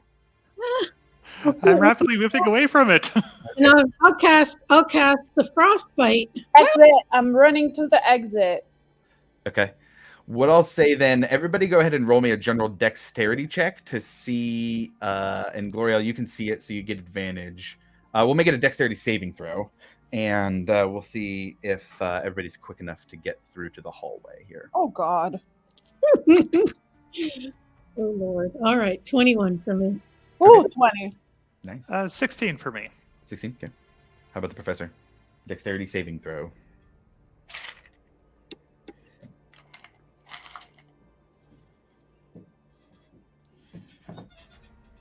We got the professor there? He's very dexterous. Okay. He's very dexterous. I'll go ahead and bring up his character sheet and roll for him if he's not there. Oh, sorry, I was muted. It's a oh damn, it's a 15. A 15. Okay, got it. I rolled a check for 24, and then you said save it. I'm like, let me add that, and it was 15. That was very sad. So Gloriel, 16 was the DC. So you meet it. So you beat it. Professor, unfortunately, I need you to roll a Constitution saving throw as you're kind of running out here, the last one to walk through the hallway. 20. That's really good. Okay. Yeah. So a little bit kind of wraps around your foot, and as it touches your foot, starts to actually go up your foot rather quickly as it hits it. You do make the save, however, you still take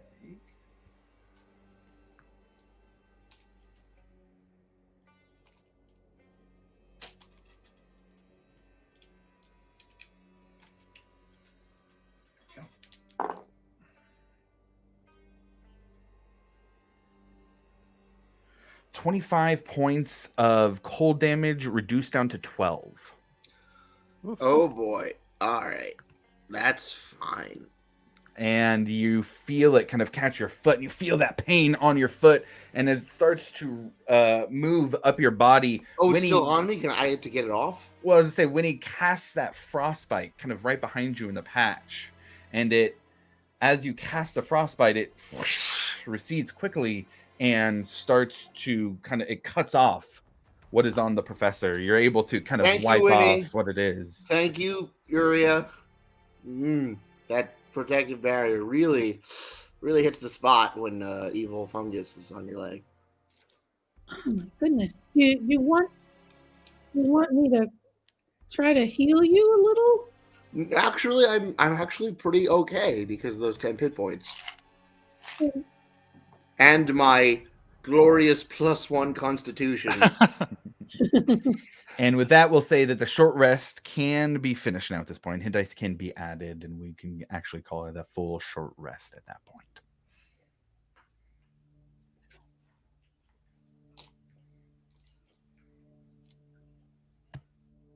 Well, my goodness.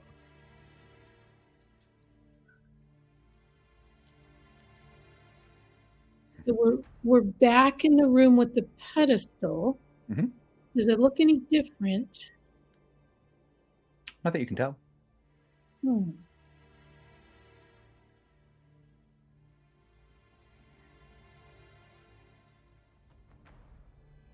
Oh, want to try one of the other rooms? Does everybody feel up to it? Sure. Sounds good to me. Now, you have gone with the room that had the most ornate etchings, the most decoration above it, and you have received a Staff of Frost in it. Of the other three, there's the least, middle, and most decorated that are left. Which would you like to go for? Let's do the next fanciest one. What do you guys think?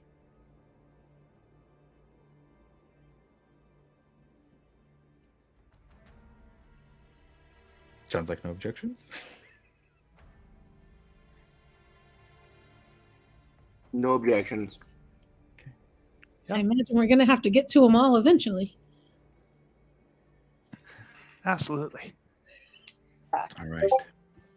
Well, then, as the group heads down the hallway to the one that has the most decorations and ornate markings of the three that are left, you see an odd thing as you get to the end of the hallway. It looks as if you step through this one into a snowy field. You look at the end of the hallway and look out. There seems to be grass outside. But there is a blizzard raging, snow falling deeply. You can step into it if you would like.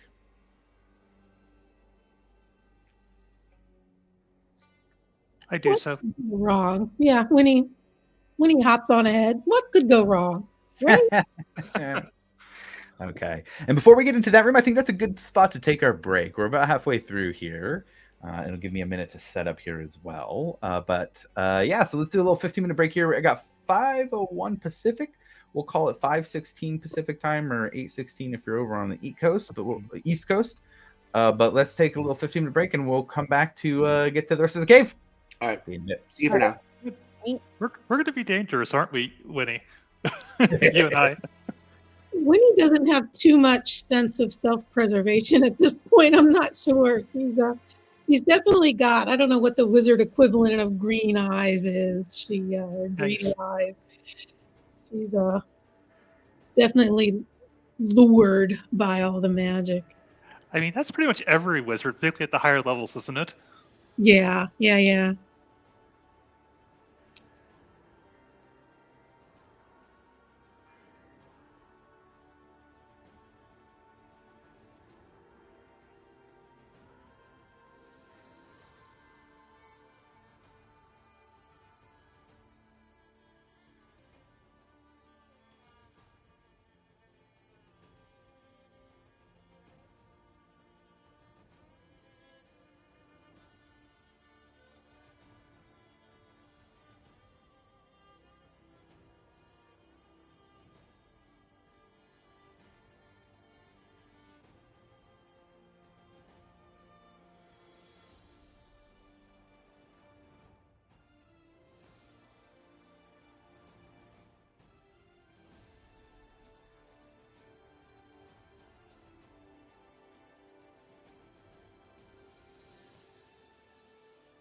Give me just a second here.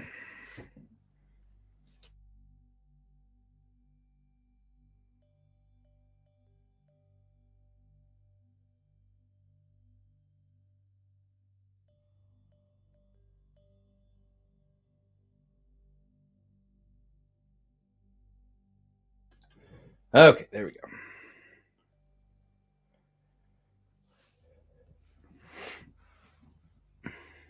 Okay, and do we have everybody back? Yep. Yep. I'm here. And Sagabi just put something in chat, so I think we got her back as well. And Winnie, just a note, there are currently 5 charges in the staff.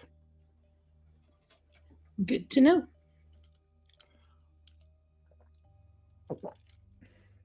Okay. You all step into what looks like a blizzard. You look around, you don't see this being a room. There must be some very strong magic in place here to make you feel like you're outside in a field within this cave. Nonetheless, here you are. You all hear, excuse me, a very light voice in your heads. Simultaneously, you see 4 stone platforms, circular, start to raise up out of the ground. And the voice in your head says, "Not a fight, but a hunt. Step on the platform to proceed." I am very tempted to put like a bag of sand on the platform, Indiana Jones style. Yeah, there you go. It is larger than that. This platform is probably about 2 to 3 feet wide on the top, and then it has 2 layers successively that have about 8 to 12 inches extra radius on them. Well, are we the hunter or the hunted? It's a big question.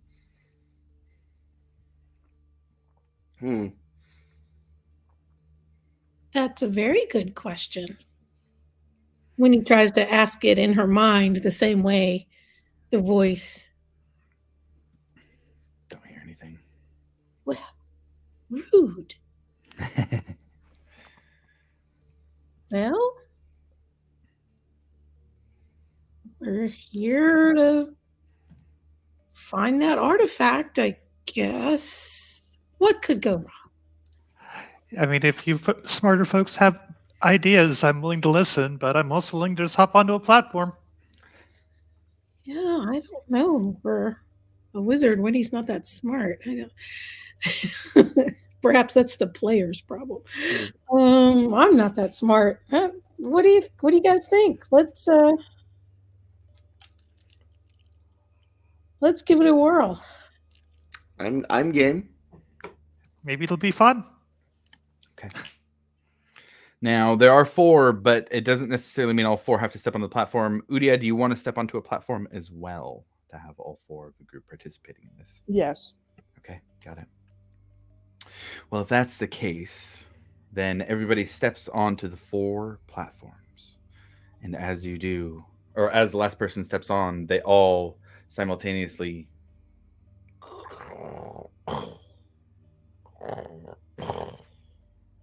sink down into the rings beneath them. And you see underneath blue magic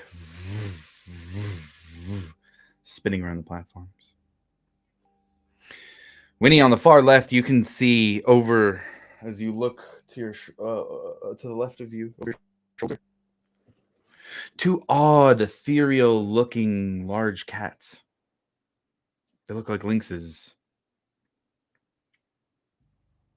Professor, over on the other side, on the right side, you look over and see a large, ethereal wolf. Not the size of a regular wolf, not even a dire wolf. This is the size of a winter wolf. Kitty cats. Here, kitty, kitty. I definitely prefer the cats myself. Do we have any of that fish left? No, that got all eaten. So wait, we have 2 wolves and how many cats? We have 2 lynxes on the left next to Mhm. Winnie, and 1 large winter wolf to the right of the professor on the platform. Okay, and then our 2 wolves. I would say if you there's not platform for the wolves. I would say the wolves are here, but you if I would say there's not wolf platforms. But yeah, the 2 wolves are there. Mm.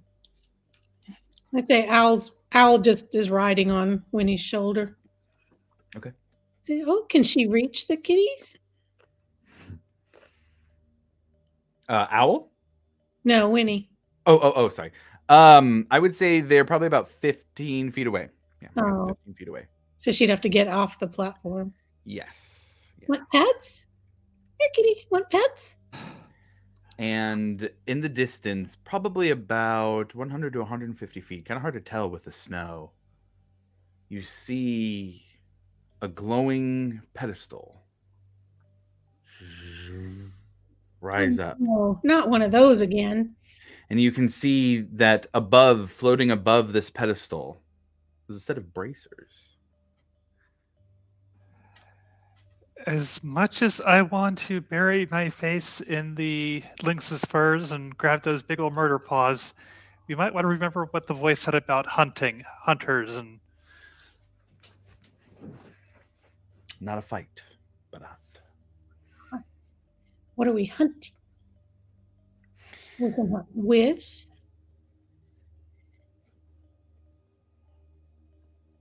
You all stand here on the 4 platforms. You see the pedestal on the other side of this field, covered in snow.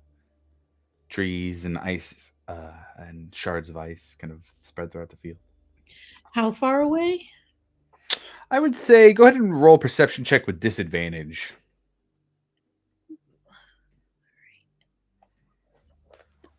Do that. Oops. Oh, it did it. Okay. 9.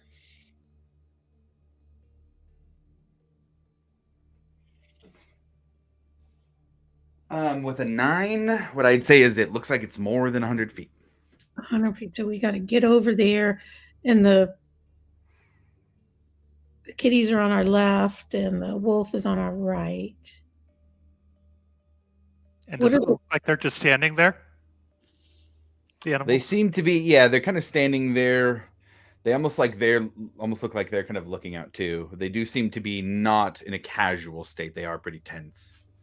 Are they also on platforms, or are we like kind of suspended between 2 chasms? It's not really chasms. The platforms were just a little bit off the ground, and then they kind of sunk back into the ground and lit up as you stood on them. So you're at ground level right now, but the animals are not on platforms either. Okay, so they're kind of like off to like the sides. Yeah. Okay. So we could just walk over to them. You can certainly try. Sure. Yeah. Okay, I'll try. They're close. Okay, I'll try to approach the kitties. Okay, as you step off the platform, that's time for us all to roll initiative. Oh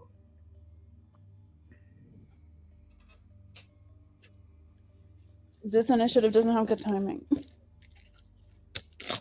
If you needed to step away or anything, just let us know. I can run it for you, and I will be objective and not. It's all good. I'm too angry to deal with that right now. Okay, got it.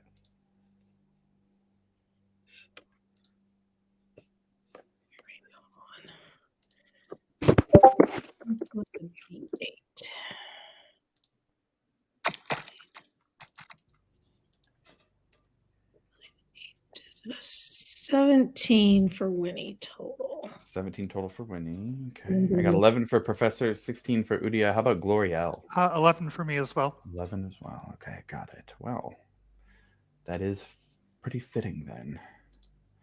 Well, let me get set up here.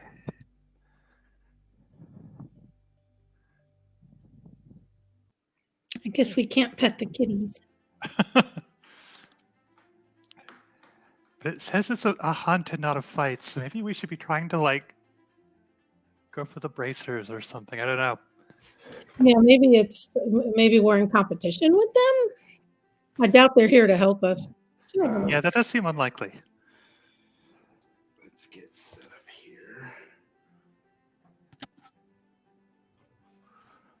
All right, so I'm going to do this and kind of mess with the camera a little bit so we can see, since we've got a big map here where we're going. All right, Winnie, you're over here on the side. And those are the two lynxes. You are first in initiative order. Now, it's from this angle. I'm going to move this tree a little bit because that's blocking, and I want you guys to be able to see that. The tree's going to be there now. But you do see the podium down at the pedestal down at the end with the bracers flying over them. What would you like to do? Well, I'm sorry, kitties. I'm just going to cast web on the kitties. Okay. It's a deck save? It is. They're probably super dexterous, but...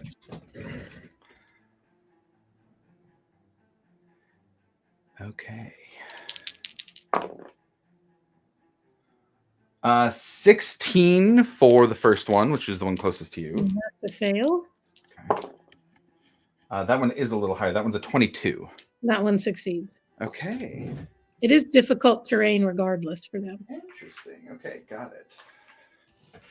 So you shoot some magical web over them, and due to the kind of magical nature here, that seems to go over them, and you see the one closest to you get caught up in the web, and it makes the terrain in front of them difficult terrain. Sorry, you guys just stay there. At least one of you. All right, and I guess I'm trying to get to those bracers, I assume. Okay, so you're going to go full speed ahead. You're 30 feet towards the bracers? I am. Okay. 15, 20, 25, 30. Okay, so that is Winnie's turn.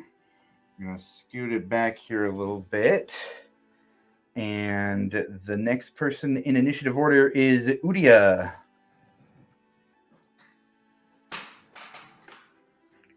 All right, so we're on which one? Am I the middle?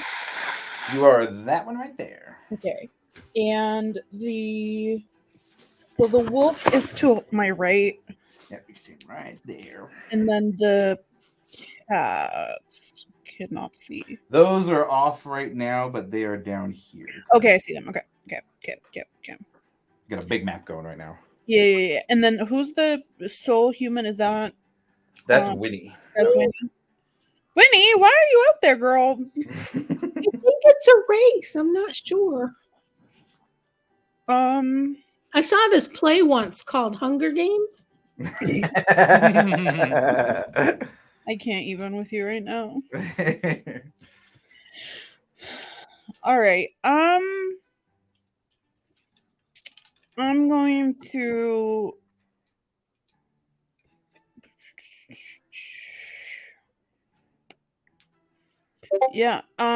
so I'm going to turn to the wolf.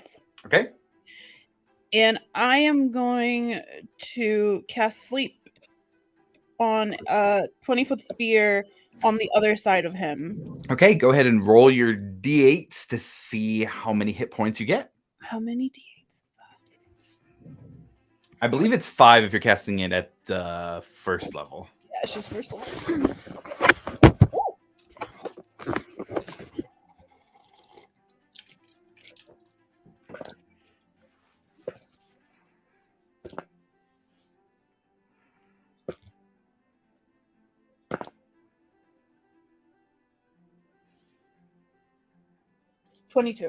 22. You cast sleep, and the wolf stays up. This is a very large wolf.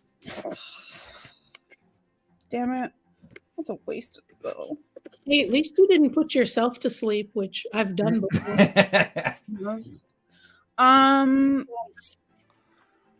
That's an action. Okay, I'm going to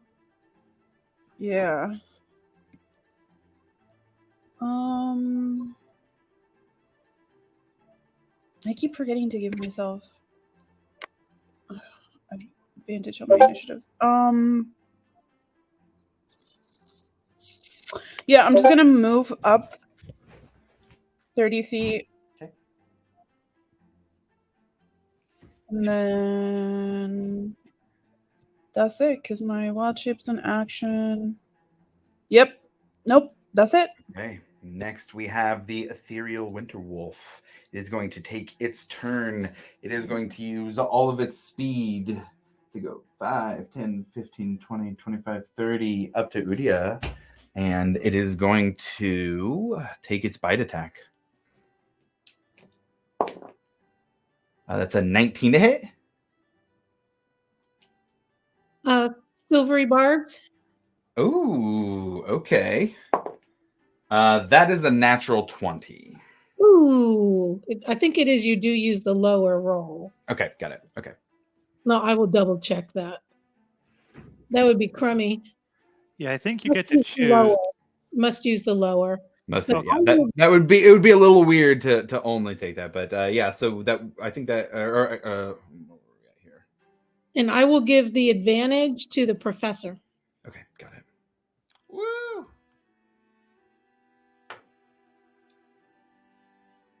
All right. Udio, was that attack roll a hit? I What was the total again? think it was a 17. Yeah, that hits. Okay, got it.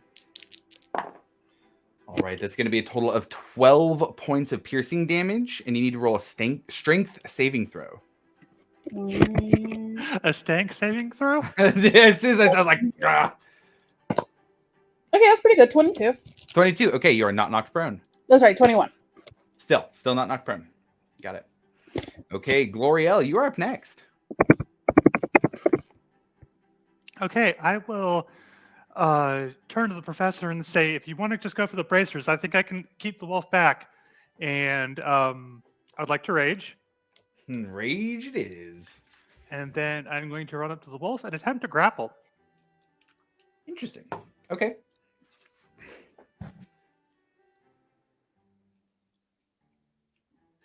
Yeah, go ahead and roll an athletics check. Oh, God. A Rolled 9. Okay. a 1 and a 2. Oh, man. Oh, that hurts. Okay, so we're going to go with strength definitely for that. Athletics for them. And they got a 10 total. Oh, that's funny. Okay, well, for my second attack, I will again attempt to grapple. Another attempt? Okay, got it. Should probably just be like smacking them open, but So this time for them, they got a 13. 19 for me. Okay, so you reach out, and it's almost this weird, like, it kind of like almost looks see-through in parts, and you reach out to grab it, and you're able to use your arms, and as you kind of reach your arms around it, it kind of like lights up and offers you a place to hold on to, and it is now grappled. Okay, and I'm going to attempt to pull it back about 10 feet back into the left, just so that Uria can move without worrying about a opportunity attack. Oh, interesting. Okay. Let's see here. Boy, are we gonna have egg on our face if we were supposed to kill these guys, and the bracer does nothing. Yeah, so if you want to move 10 feet, and you've got 40 feet of movement, yeah, you can do that. You drag the winter wolf by its ethereal scruff of the collar backwards 10 feet. Nope. Yeah. You're no? not stay off of her. Nope. Back here with me, buddy. And I'm done. Okay, got it. Professor, you're up next. I'm gonna make a mad dash for the bracers. Okay, you're going. What are we talking here? Full action, bonus action, bonus and action, movement. all 30 feet. That's 90 feet total. Hey. 5, 10, 15, If he gets an opportunity attack, that's fine. 45, 50, 55, 60, 65, 70, 75, 80, 85, 90 feet. Up way far. Anything else for the professor? No, that's it. That's all my That's stuff. it. Yeah. Okay, got it. The 2 lynxes are last. I think he gets an opportunity attack though, right? The wolf? Yeah. I'm going to say because it's grappled with a Glorielle, and I think you were actually a little bit... I would say that you could have chosen to go this way instead of this way, so I wasn't going to hit you with the opportunity. Okay. Yeah. All right, so the one lynx is going to try and break free of the web. That's a strength check to break out, Winnie? I believe so. Okay, let me roll for that Let me then. double check it. I have way too many spells. I think it's right. It is a check, not a save, which is unusual. But Yeah, right. Use its action to make a strength check against my Yeah. DC. Yeah, okay. It does have a pretty good strength, but it only rolled a 9. Okay. All right, so the other one is up next. And web is difficult terrain. So we're going to use 10 feet We're gonna here, 20 feet there, and then 25, 30, 35, 40, 45 to get up to Winnie. Mm, And it's going to, because, let's see here. Oh, I see. There we go. Okay. Because it moved at least 20 feet forward here to get to you, Winnie. Let's see. Yeah, it's going to make its claw attack against you and try and pounce on you. okay. That's a natural 20. Oh, and I don't have a reaction, do I? I used I it. don't believe you do. Yeah. rude. Okay. So that is going to be. Wait, did you say claw attack? Yes. And I used my reaction already. So yeah. Yeah. So it's going to be a total here of 13 points of slashing damage. Okay. Okay. And I need you to make a strength saving throw. Ruh-roh. Okay. 16. 16. That does save. So you are not knocked prone. It does not get its bite action as a bonus action against you. Okay. All right, that takes us back up to the top. Winnie, you get your reaction back, and it is your turn. What would you like to do? Turn. I don't know. I might keep running. I'm going to maintain concentration on web. I'm going to bonus action. Is that the professor way up there? Yes. Okay. And maybe I don't need to do that.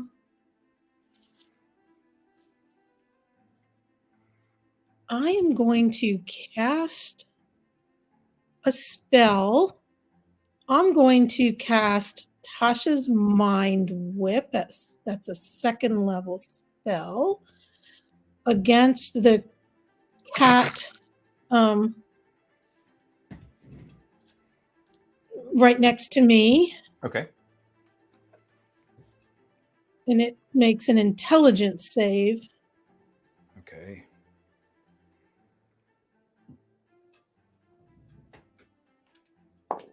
Intelligence. Let's see here. What's the total there?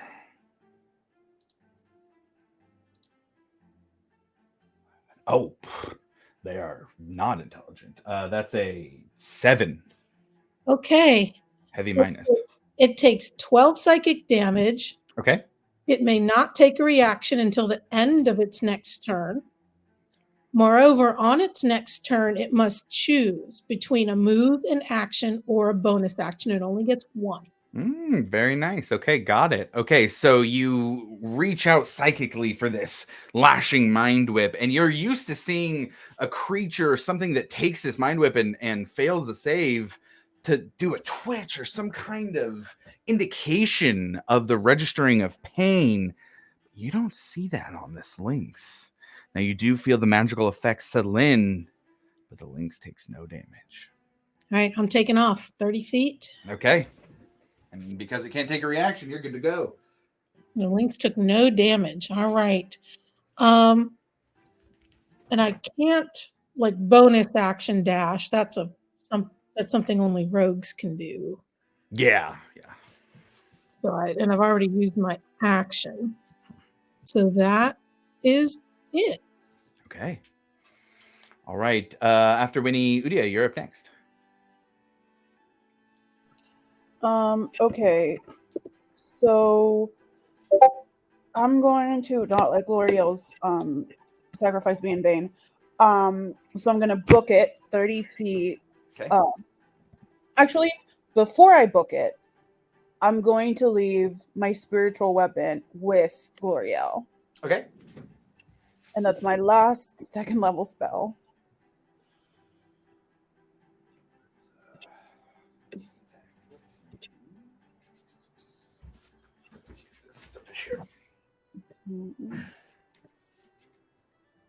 Oh, I owe you a Constitution save. Oh, for web. That's right. Thank you. 13. 13. Let's see. It's yeah. So 10 would be what it was for Yeah. that amount of damage. So you'll save.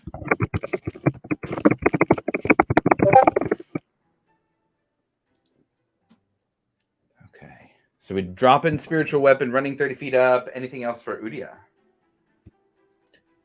Yeah, so 30 feet, spiritual weapon. And then oh, I still have my action. Use spiritual weapons as a bonus action. Mm-hmm. So I could just keep running. Mhm. Is that Professor who's up front? Yes. Okay, so I'm going to run up, use my action to dash, but I'm gonna kind of like diagonally run towards to be in front of Winnie. Oh, the other way. Okay, got it. So more like this way. Yeah. 20, 25, 30. So kind of like that? Yes. Okay, perfect. All right. Anything else? I think that's it. Nope, that's it. Okay. All right. It is the wolf's turn next. It will attempt to break free from the grapple that Gloriel has on it. So they're contested here. Oops. Board. That is a 14 total on that roll. 23 for me that time. 23. Nice. It is unable to break free as Gloriel continues with a quiet, calculating rage to holds it down by the scruff of the neck, keeps this giant winter wolf grappled here. And it takes its action to do that. So, Gloriel, you're up next. Professor, you're on deck. Okay, let's take a good thing and make it better. I'm going to attempt to knock it prone. Okay. All right, let's see here.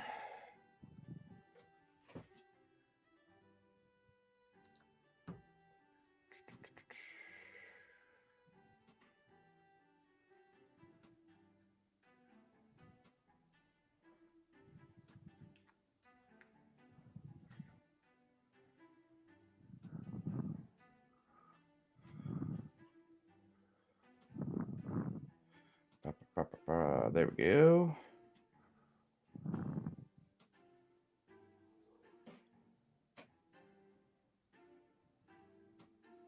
All right, let's make that contested check.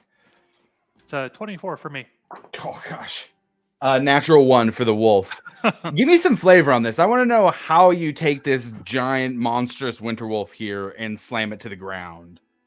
So, I was grabbing it by the ruff of its neck, and I wrapped my other arm around its neck, and I sort of do a pile driver backwards, knocking us both down, really. Nice. Almost like a WWE move, just with wonderful execution. Gloriel takes down this winter wolf, causing it to be now grappled and prone. Okay, and I have another attack, but I don't think I would be able to use my axe to take an attack with it grappled, because it does take a hand. So, Yeah, I think at that point, especially with having thrown it down. Well, I mean, let's see here. For funsies, I'm going to try to punch it. Oh yeah, absolutely. Go for it. And it's prone, so I get advantage without having to go reckless. It's a 15 to hit. A 15 to hit against the winter wolf. Yeah, that hits. Okay. So that's 7 slashing and 7 radiant. You punch down into its head now that it's on the ground, and as you do, as you're trying to deal damage with one of your hits, it moves through the ethereal nature of this wolf, and no damage is dealt. I thought that was probably going to happen, which is why I wasn't too worried about the axe. For sure, yeah, for sure. Gotta try it. But I will say, since it was my first attack as the first hit as the or hit quote unquote as a zealot barbarian, my fist totally started glowing as I did it, and it was a very anime punch right Hell into the yeah, ground, right through it. and yeah, underneath where you see like a little mini crater that's like a foot wide that comes up as your hand passes through and hits the ground for sure. All right, anything else for your turn? No, I think I'm done. You have that winter wolf prone and grappled. All right, Professor, you're up next. Just continuing to book it towards the bracers. Okay, going all 90. All 90. 5, 10, 15, 20, 25, 30, 35, 40, 45, 50, 55, 60, 60, 75, 80 gets you there. You see All right, they're a mine. pair of very nice bracers that are just kind of floating above this pedestal here. Yoink. And you grab them. Yep. And as you do, Glorielle, you hear it behind you. You can even hear it down here, Professor, but you hear as the platforms raise back up.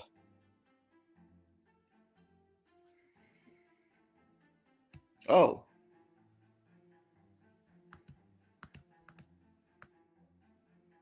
The animals are still here, though. The animals are still here. Maybe we can actually hurt them now.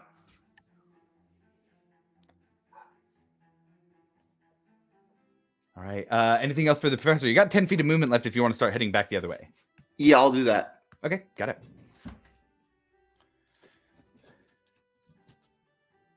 Okay, so you go 10 feet back that way. All right, it is the Lynx's turn next. We're going to have the first one try and make their strength check to get out. And that will be an 18 this time. It does get out, but it is still difficult terrain for it. Yeah, still difficult terrain. So it's going to go 10, 20, and then 25, 30, 35, 40, 45, 50. And then this one's going to keep on Winnie's tail into 5. And do another pounce attack with its claws at Winnie. This lynx, you feel, jump onto your back and try and claw at you. That one had the Tasha's mind whip, so that all it. Oh, yes, you're right. It will run up to you, but it cannot attack. Thank you for the reminder. I would say it still tries to jump on your back. There's just no claws. Okay. Yeah, good call on that mind whip. Well, that brings us back to Winnie. It is your turn. Oh, gosh. And I see the professor grab the bracers, and he's coming back to us. Yeah, he's gone 10 feet back that way. Okay.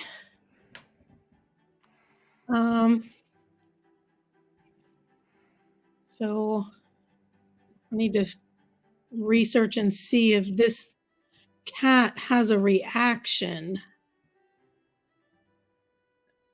I know it didn't get a reaction. Let's see. It can't take a reaction until the end of its next turn, but now it can take a reaction. Yeah, it has had its turn since. Okay. And we're trying, the professor's making his way back to us. Make it this way. Yay. I'm going to go ahead and cast Tasha's mind whip again. I feel like that. Well, how close are these things to each other? How close are the cats to each other? There is in between 5, 10, 15, 20 in between them. So they'd be 25 feet apart. 5 feet apart. A little too big for web. Let me try my shiny new toy. Since I'm no longer concentrating.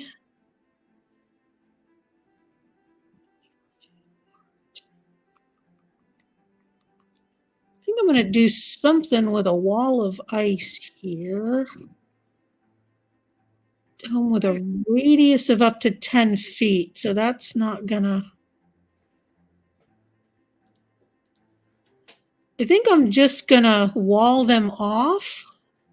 Okay. Kind of create it diagonally there. Yeah, because it's like 100 feet of ice. or a 10-foot radius something. And I don't know if I can center it so that I get them both. Let's see here. For wall of ice, My shiny new toy, so I'm not. Oh, I see. Yeah. So the sphere is a radius of 10 feet or 10-foot square panels. Form it into a hemispherical dormer sphere or flat surface. Let's see. How thick is it? Yeah, 1 foot thick and lasts for the duration. So if you wanted to, you could, you have 10-foot square panels. So you could do 100 feet of wall and cut them off. I mean, anywhere you wanted to, I can mark off the wall of ice. Yeah, let's just. So you want to cut them off diagonally like this? Diagonal, and then can I make it come back around? Like make it like a semicircle? Yeah, you can do that because you have 10-foot square panels to use. Each panel must be contiguous with another panel, but I don't see why not. Yeah, for sure. So if we do like 10 feet there, we go 10 feet there, And then 10 feet there for 3, 10 feet there for 4, 10 feet there for 5. 10 feet there for 6. We could even do 7, 8. That'd be, let's see, we're 9 and 10. Yeah, you could fully cut them off. Okay. Then I'm going to come angle back. Oh, and if the one is, well, they take damage, but they don't take damage. Yeah, correct. So I'm going to do that, and then I'm going to start angling back 30 feet back towards the platforms. Okay. 1, 2, 3, 4, 5, 6. There you go. 30 feet. Okay. All right. So Udia was next. She had to drop out, but what she said was she would protect Winnie and try and get her to the end of the lane ASAP because the professor's already there. Let's just go 5, 10, 15, 20, 25, 30. 15, 20, 25, 30, and kind of stand in between there with the Winter Wolf, working towards getting back as well. It's the Winter Wolf's turn next. Given that it is prone and grappled, rather than make a strength check to try and attack, I think it is, or excuse me, a strength check to try and get out. It's got to make an attack roll with disadvantage at Gloriel to try and get some damage in here.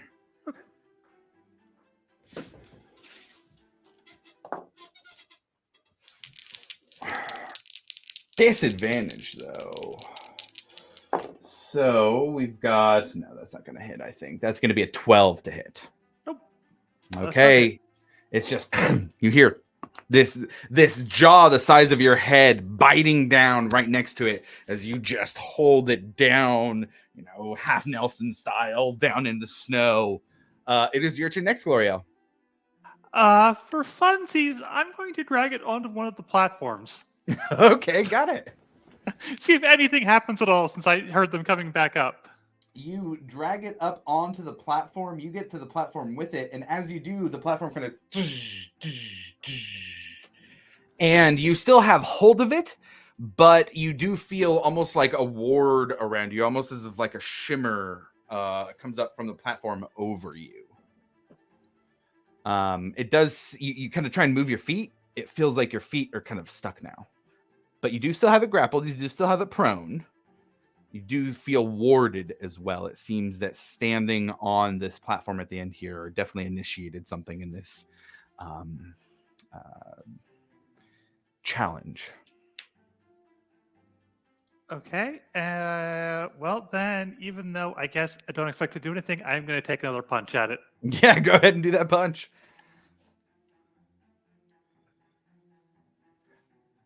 Uh, 23 to hit. Yeah, and, definitely. Notionally, it's 5 bludgeoning, 4 radiant damage. Okay, with those glowing fists, you... And still no damage. Okay. Just wanted to make sure that the bracers didn't change that at all. Sure, yeah, absolutely. Professor, you're up next. Making my way downtown, walking fast, phases pass as I dash to the rest of the 20, 25, 30, 35, 40, 45, 50, 51, 60, 65, 70, 75, 80, 85, 90 gets you all the way up there. All right, that's my turn. Okay. Let's see. We got the lynxes next. They are both free. They're going to go ahead and go 5, 10, 15, 20, 25, 30, 35, 40, 45, 50. And then they're going to use action to dash. 50, 20, 25, 30, 35, 40, 45 to get right up on the professor. 5, 10, 15, 20, 25, 30, 35, 40, 45, 50. 15, 20, 25, 30, 35, 40, 45, 50. That one can't get all the way up, but it's going to get close. That takes us back to the top of the initiative. Winnie, you're up. Okay. And I would have shouted out what my sensation about the platformers when Okay, I got it. Cool. So Winnie, you definitely would have heard that. Winnie is going to cast Tasha's Mind Whip again at 3rd level this time. And she's going to target them both. Ooh, nice. Okay. So the one closest to the professor is going to roll first. Let's see here. And you said intelligence? Yes. Oh, man. They are not intelligent at all. 12 for the first one. Nope. Whew. And God, -4. 5 for the second one. Yeah, they're both going to fail. Okay. Run, Professor, run! Okay. Any movement for Winnie on that? Winnie's going to stand pat so she can keep tabs on the professor. Okay, got it. Keep him within her reaction range. Okay. And just yell, run, everybody, run! Yeah. Run! She's just screaming, run! Winnie's specialty. Man, if Winnie would stay out there, Udia said she would protect Winnie, so I would say that Udia would be out there and take the dodge stance to try and get any attention to her as opposed to Winnie. Winterwolf is next. It is going to try and break free this time on a contested against Gloriel. Hey, that one's a little better. We got 18 this time. 23 for me. Oh no! Gloriel with the strength of the Winterwolf is the new title for Gloriel. Holds down this Winterwolf. There's almost a moment where it feels like it's gonna escape and get away, but you just grab its tail and pull it back into the platform. It's not going anywhere. It is your turn next, Gloriel.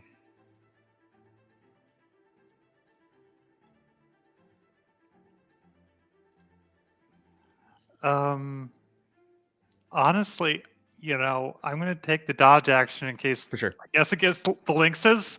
Totally. It doesn't really matter. Totally. Okay, got it. Yeah, I'm standing my ground until my party catches back up. Okay, got it. Professor, what are you doing? Where can you point to where I am? You are right there. Okay, and next to me is the Two wolf thing, lynxes. whatever it is. Yeah, 2 lynxes. However, Winnie has hit both of them with 3rd level Mind Whip, and so they do not have reactions currently. In that case, I'm just gonna slash twice at the one closest to me. Okay. Go ahead and roll an attack. That's a 13 to hit. 13 against the lynx does it. Oh. All right, that's 8 damage, and then the bonus action, because there's no sneak attack right now. 17 to hit for 9 damage. Okay. You slice with your psychic daggers. No damage. And then I'm going to move 30 feet away, and they don't get a reaction. Okay. And just as a note, no damage seemed to apply to the lynx there. Oh, are they constructs or something? They've had an ethereal form. Yeah, none of the damage has been hitting on right, any I'll of take the out stuff. the daggers. I have those. You do still have a bonus action if you'd like to use that. No, my bonus action was the second attack.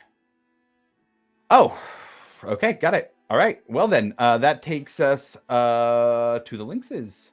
And It is if their I can turn. edge the attacks, I will shout out, get the platforms or get out of the room, either or. Attacking's not going to help, I don't think. Okay, got it. And you can Professor, consider you that hear my that. reaction if you want. Now these guys only get one of their things. Yes, either attack or movement. They're both going to choose movement. Mhm. And this one's going to go 5, 10, 15, 20, 25, 30, 35, 40 in front of the professor, and that one's going to go behind the professor. They are honing in on those bracers. That takes us back to the top, though. Winnie, it is your turn. Oh, With your back up to a wall of ice that you've created.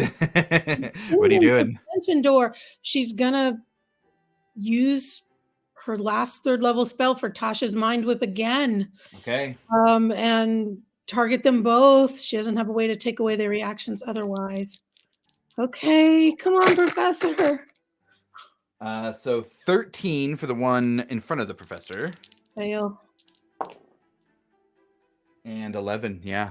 They get advantage on saves against magic, by the way, but intelligence is just such a poor stat for them. You are choosing wisely. All right, and she's just gonna yell, "Get on the platforms!" And she's gonna move to the platform. Okay, got it. Same one that you were on before? Yep.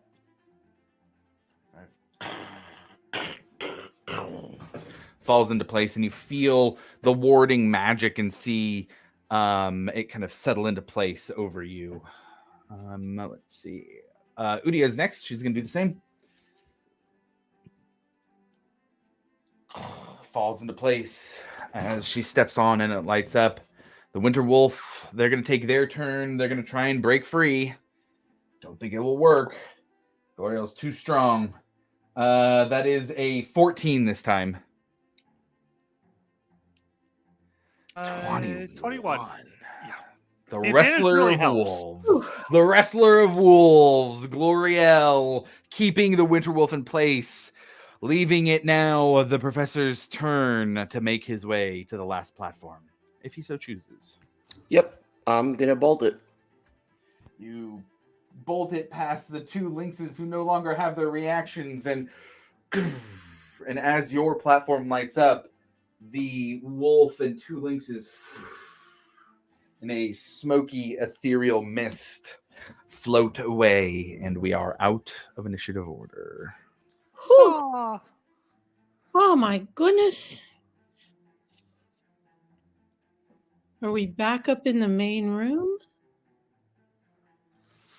You are still in this kind of snowy field, but there is still the door behind you as well that you could go back to the main room through.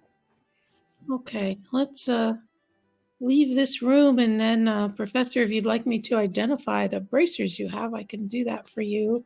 We Here want you go. I hand the bracers. a 10-minute breather. You can see if anybody's injured. Okay. I will ritually cast Identify. Okay, got it. Udia goes and checks on the wolves and makes sure they're okay. And as you sit down here to cast Identify, what's the ritual look like for this one? She sets out her things, and she I'm not sure. I'm thinking of find familiar, not identify. So she has to touch it. So she, takes the bracers in her hand, along with her spell book, and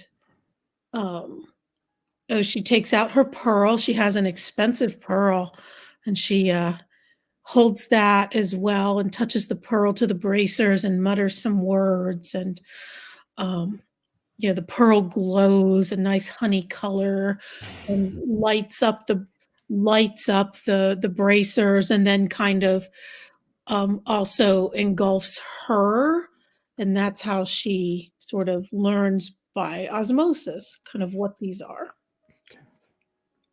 After the 10 minutes passes, Winnie realizes these are bracers of defense. Those would be very relevant to my interests. These are bracers of defense.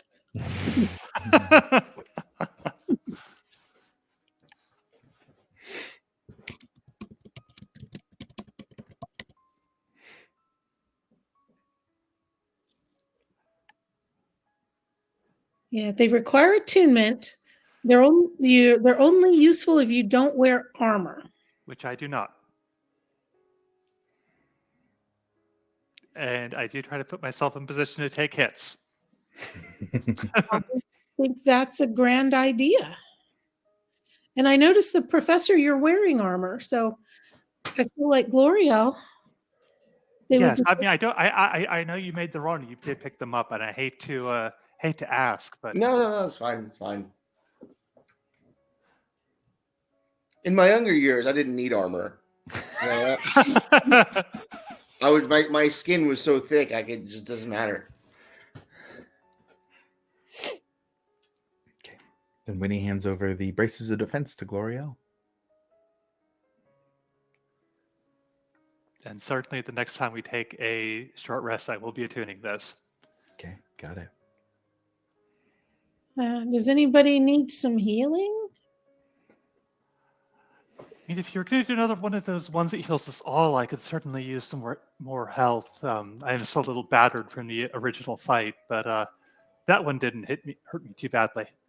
I don't have the same things that Yuria has, but I have a basic cure wounds. Oh, I wouldn't worry about it then. Not unless I fall over.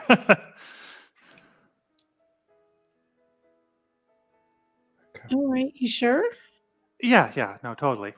All right. That said, it is worth noting that there are 2 more doors, but I can only. I feel like if one more encounter where I channeled my inner rage, I would need to take a good sleep before I was able to do it again. Just so you know. Yeah, it's I mean, we could take a little rest if we wanted to. You want to take a short rest? Well, I'd certainly be all for that if we're willing to take the time for it. I could sure use one now. I spent my last one learning all about this staff. So I didn't even take one. So you want to take a rest if we think we can do so, when he's going to look around and look for more of that fungus stuff.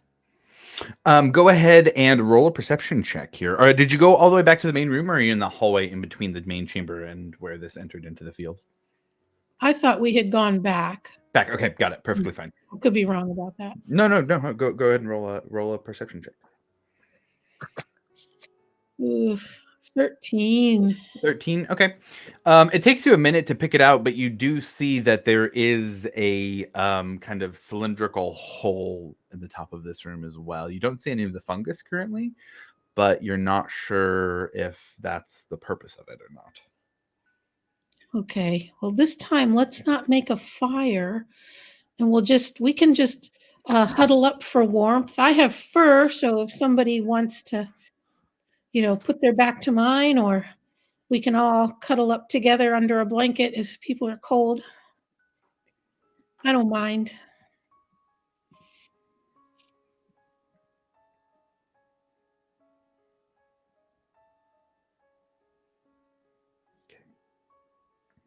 So the group sits down and gets what little warmth they can in here for the short rest. Is everybody just kind of gathering together for warmth, or is there anything light? Or if somebody didn't want to rest, was there something you wanted to do during this time? Just for clarity, because I'm a little bit fuzzy myself. So can I attune to the bracers and take the short rest, or is Yes. that one or the other? Okay. Yes. Then yeah, I'm just huddling for warmth while putting my bracers on and Got holding it. them to my chest. And Okay. Winnie is going to expend a charge to double her arcane recovery. Okay, gonna use that daily charge of the braces of the cosmos then. Mm-hmm. Okay. Gloriel, as you put on the braces of defense and start to attune to them, you watch Winnie kind of go through a little bit of arcane, the arcane recovery ability, kind of arcane homework here in a short rest. And as you do, you see the little silver and gold flecks in the bracers start to light up. Till all of them light up, and you look at it and it almost looks like the night sky. Even this far away in a far distant land, for a moment you feel transported back to the Temple of the Luxon. You're not sure why you get that odd feeling, but you remember the incenses, the faces of the religious attendees there. I just sort of tilt my head and watch, and I will eventually sort of nudge Winnie and point out the lights, and just, it's beautiful, isn't it? It is. It's a beautiful possibility. It reminds me back home in the temple. I'm not sure what it means, but I feel like it does mean something. I'm not sure what it means either. I must admit I wasn't raised in the Luxon faith, but obviously I know about it, but I wasn't a practitioner of it myself. What can you tell me about it? Well, it's interesting contradictions, really. How we live in darkness. I mean, I grew up in Roshana, so I did grow up in darkness, but we had the celebrations where we let the sun through, and I'm not so sensitive to the sun, but all of the other dark elves are. And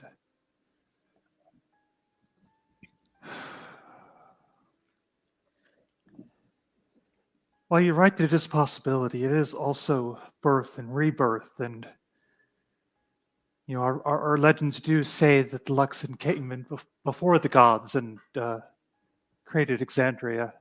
So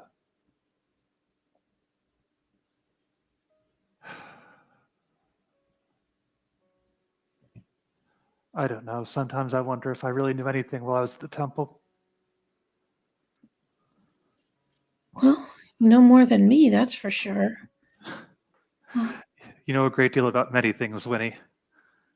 You're smarter than perhaps you realize. Sometimes I think I'm smarter than I am, but sometimes I'm not. Well, I think that's true for all of us. We can always be all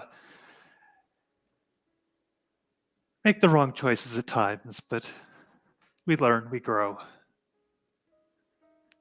What do you know about something called consecution? Well, I don't think that was ever going to be in the cards for me, but there's a ritual which allows people who die within proximity of one of the Luxon beacons, one of our holy relics, to be reborn.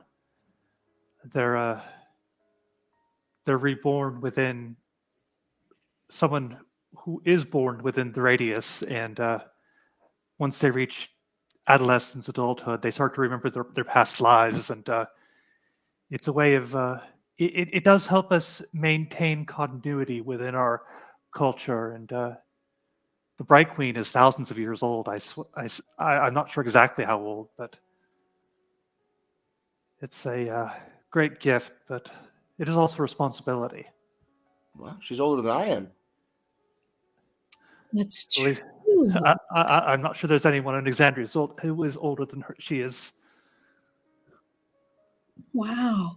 But you have to be near the beacons, and they keep those all in Roshana. I believe, and DM, correct me if I'm wrong, there are a couple, there are, they're not all in Roshana, mostly in Roshana. I believe that there are a couple in other locations in the dynasty, but they're closely guarded. They are closely guarded, and I will say there has been something in campaign that was mentioned that was a little bit contradictory in that while the group was in Asarius, that there was a very large guard there at the Temple of Luxon, while one of the beacons was there in Asarius, and that occasionally the dynasty will have those times where they send the beacon out to a city for a certain amount of time, so that rituals can happen, and that these holy processes that Gloriel is describing can be done for those, not just in Rosohna, but those across. Now, there is a very heavy guard. There was a very heavy guard that was in the Temple of Luxon while you were there. You could see them inside and out, and that the Umavi were traveling to Osiris for multiple reasons, but one of those reasons was to retrieve that beacon and bring it back to Rosohna. Sure, and I would assume that, I mean, the prospect of traveling outside the radius of a beacon is kind of terrifying for someone who's consecrated. Oh, yeah. So, I mean, you'd want there to be able to be beacons elsewhere just to preserve the chances of if someone important dies that they're not going to be gone forever. Absolutely. Absolutely. Plus, I mean, I don't know the details, but as I understand it, the Empire did discover at least one beacon during or before around the time of the war, and so I don't think they're just within Xhorhas. They're very, very old, older than anything else, really. Wow. Have you ever seen one? Only from afar, not up close. Oh. And I don't think they come to Asarius very often. I mean, it would normally be a big deal if they came, right? Yeah, not very often, but sometimes. I'd say this was probably the first time since the war that the beacon had been in Asarius.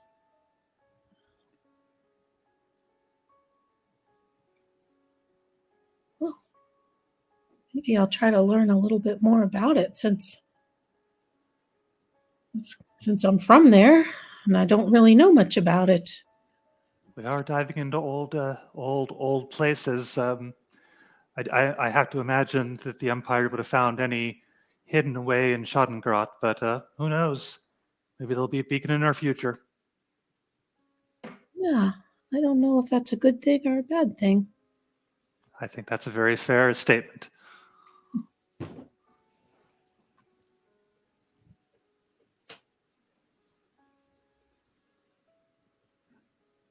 About halfway into the short rest, you look up and see that some of the brown fungus mold, it looks like now, is creeping out of the small cylindrical hole.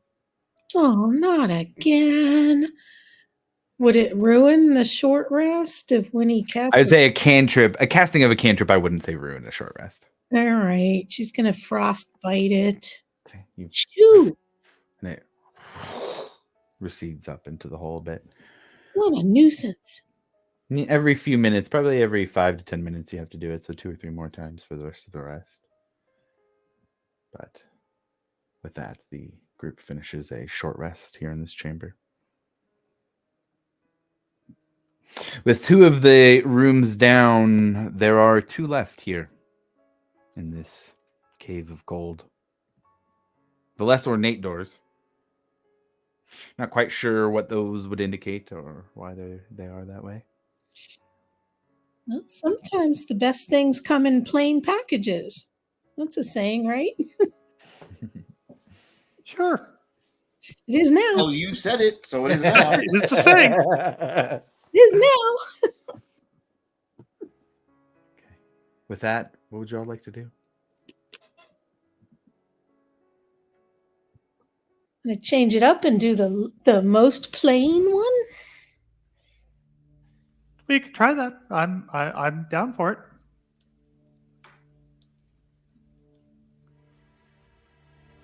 Okay.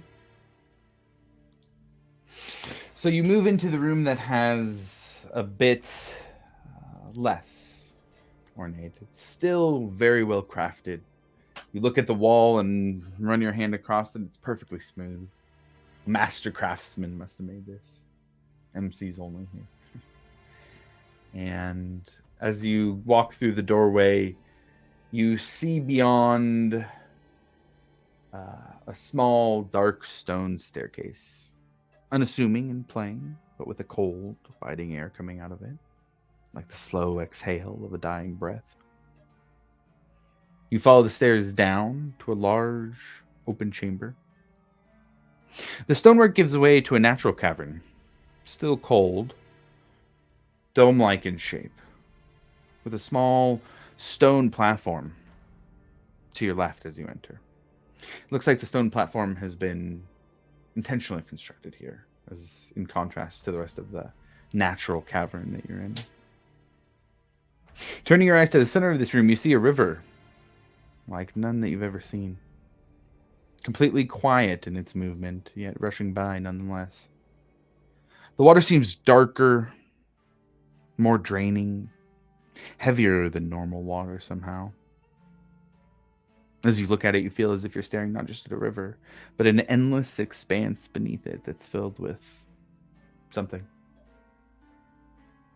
You shake off the feeling, the draw, and the fear that the icy water brings.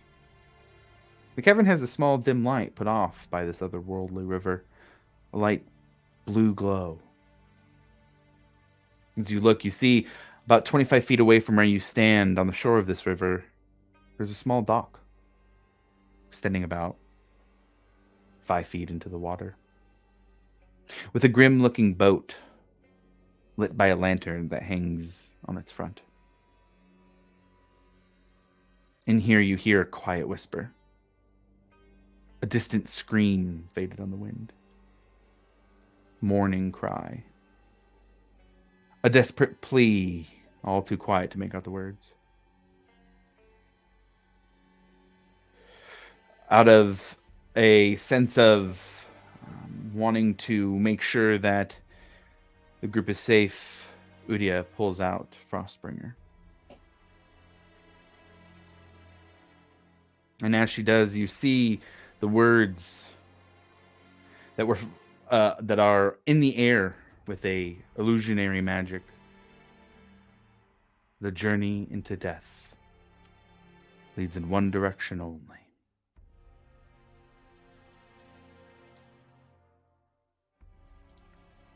The river itself seems to be about 30 feet long. Across the other side, you see a now familiar pedestal, similar to the one in the previous room.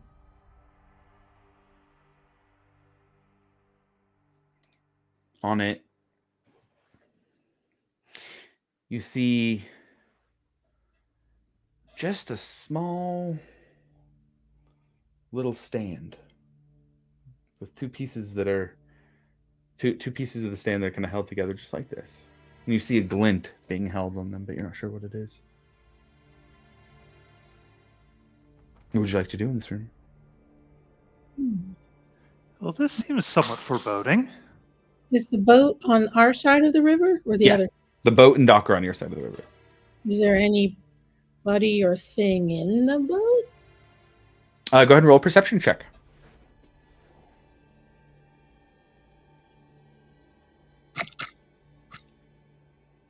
21. 21. Don't see anybody in the boat. Hmm. On the stone platform to the left, though, with the 21, you do look and see that there is a kind of like a stone shelf. It almost looks like it's been carved out of the rock. And you do see that there are small little hexagonal tiles on them. Hexagonal tiles on the pedestal? And on this side, there's so to the left of where you came in, there's a little bit of a stone platform. This looks like it's been constructed, and then carved out of the wall, there's like a little shelf that is holding hexagonal tiles. Can I investigate those tiles? Sure, absolutely. I wouldn't even need to make you roll for it. You can actually. What I would say is you do see hexagonal tiles, and each of them have a different symbol on them. Go ahead and roll a religion check for this one. Ruh-roh.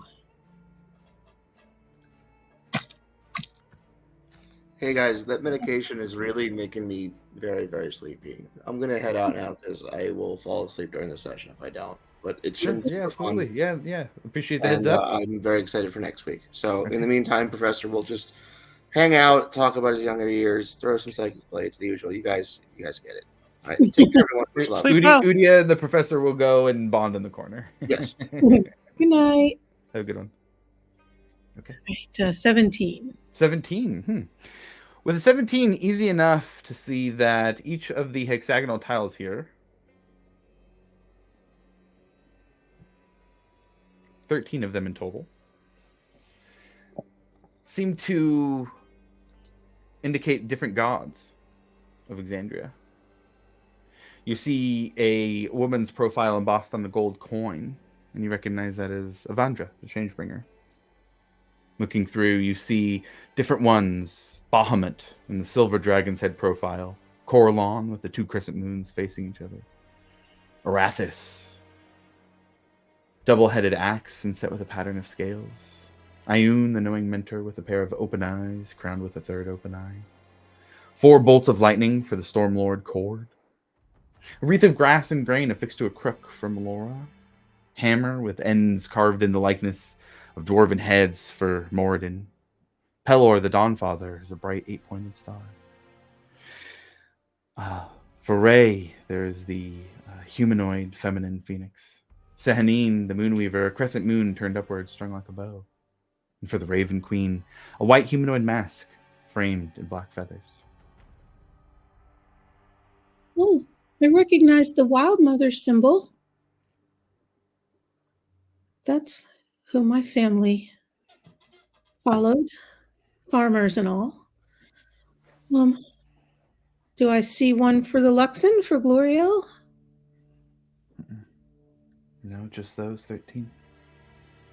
Oh,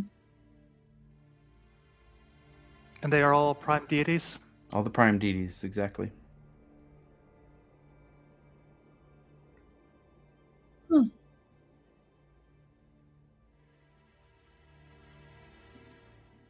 So what do you figure we should do with these? I don't know. Does it look like they can be pressed? They just kind of look like hexagonal tiles. They seem to be maybe ceramic of some sort.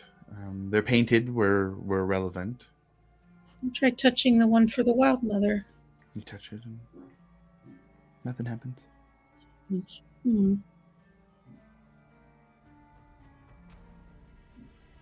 Well, I'm going to try to go across in the boat. Is there one for the Raven Queen? There is. There is a ceramic tile that has a white humanoid mask framed in black feathers. It did say something about death, and I believe this is the prime deity that the followers, people who don't follow the Luxon, consider their goddess of death. I wonder if there's a connection. I'll try pressing that. It doesn't seem that you can press them in. They are just laying on the table here. There's no kind of... Oh, are they loose? Yeah, they're loose. You can pick them up. Oh. They're like tiles, like coasters almost. Oh. Yeah. Look, a coaster set. Oh, no, I should have said coaster. Oh, no. It's collectible! Let's put them in our bag. Yeah, I guess if we don't have any other ideas, just grab the set and get on the boat, maybe? Sure, yeah, absolutely. On the boat? Yeah, maybe your idea about the Raven Queen, I think I read something or remember something about you're supposed to have a gold coin? Or is it a silver coin? I forget. A gold coin, I think. I have heard that there are some pagans who do that, and they, like, go across a river. Right, with a gold coin. Well, let's take the Raven Queen tile and a gold coin and get in the boat and see what happens. Maybe if we put the gold coin on the Raven tile. I don't know. I don't know. And as you get in, and as the two of you get in and step into the boat here, you do see on the front kind of little pillar there that the lantern's hooked onto.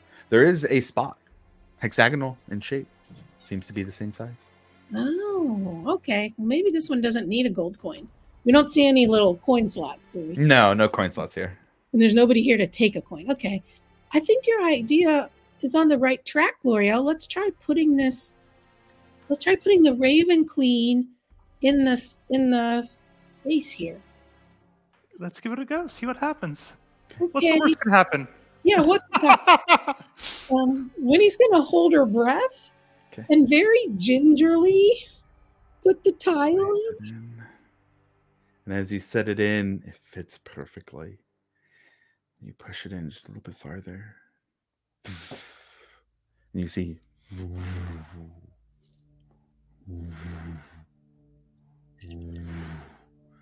starts to glow, to light up and then dim again. and you feel the boat starts to move. 10 feet, 20 feet, 30 feet across the river. Okay. Over the water, you feel despair, almost. It's not something that settles into who you are and how you feel, but it's as if despair itself is trying to make its way into your soul to bring you down into the dark with it. But you do get to the other edge of the shore. Okay. This will get out. Yeah, I think get out as quickly as possible. I would definitely be feeling. Okay. You get out and step onto the rocks of the shore on the other side. You look up and can see the pedestal. There doesn't seem to be much else on the side. There's only about 20 feet worth of shore here on this side. So I'm going to check for traps or anything else. Sure. Yeah. Go to roll an investigation check.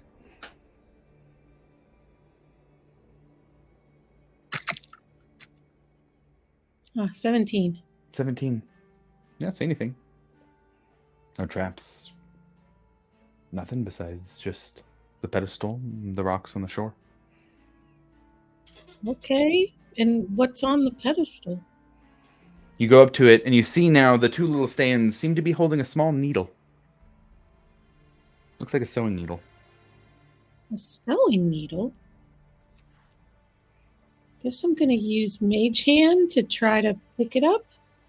Your mage hand very gingerly, ding, picks it up off of the stand.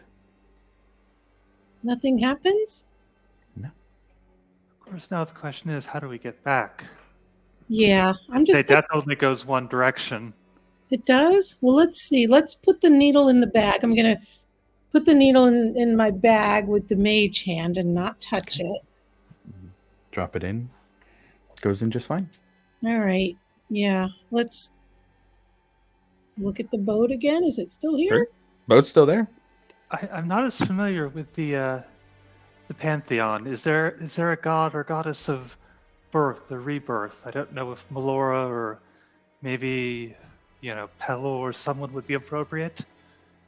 Yeah, I know the Wild Mother is the cycle of life. The seasons and growth and nature.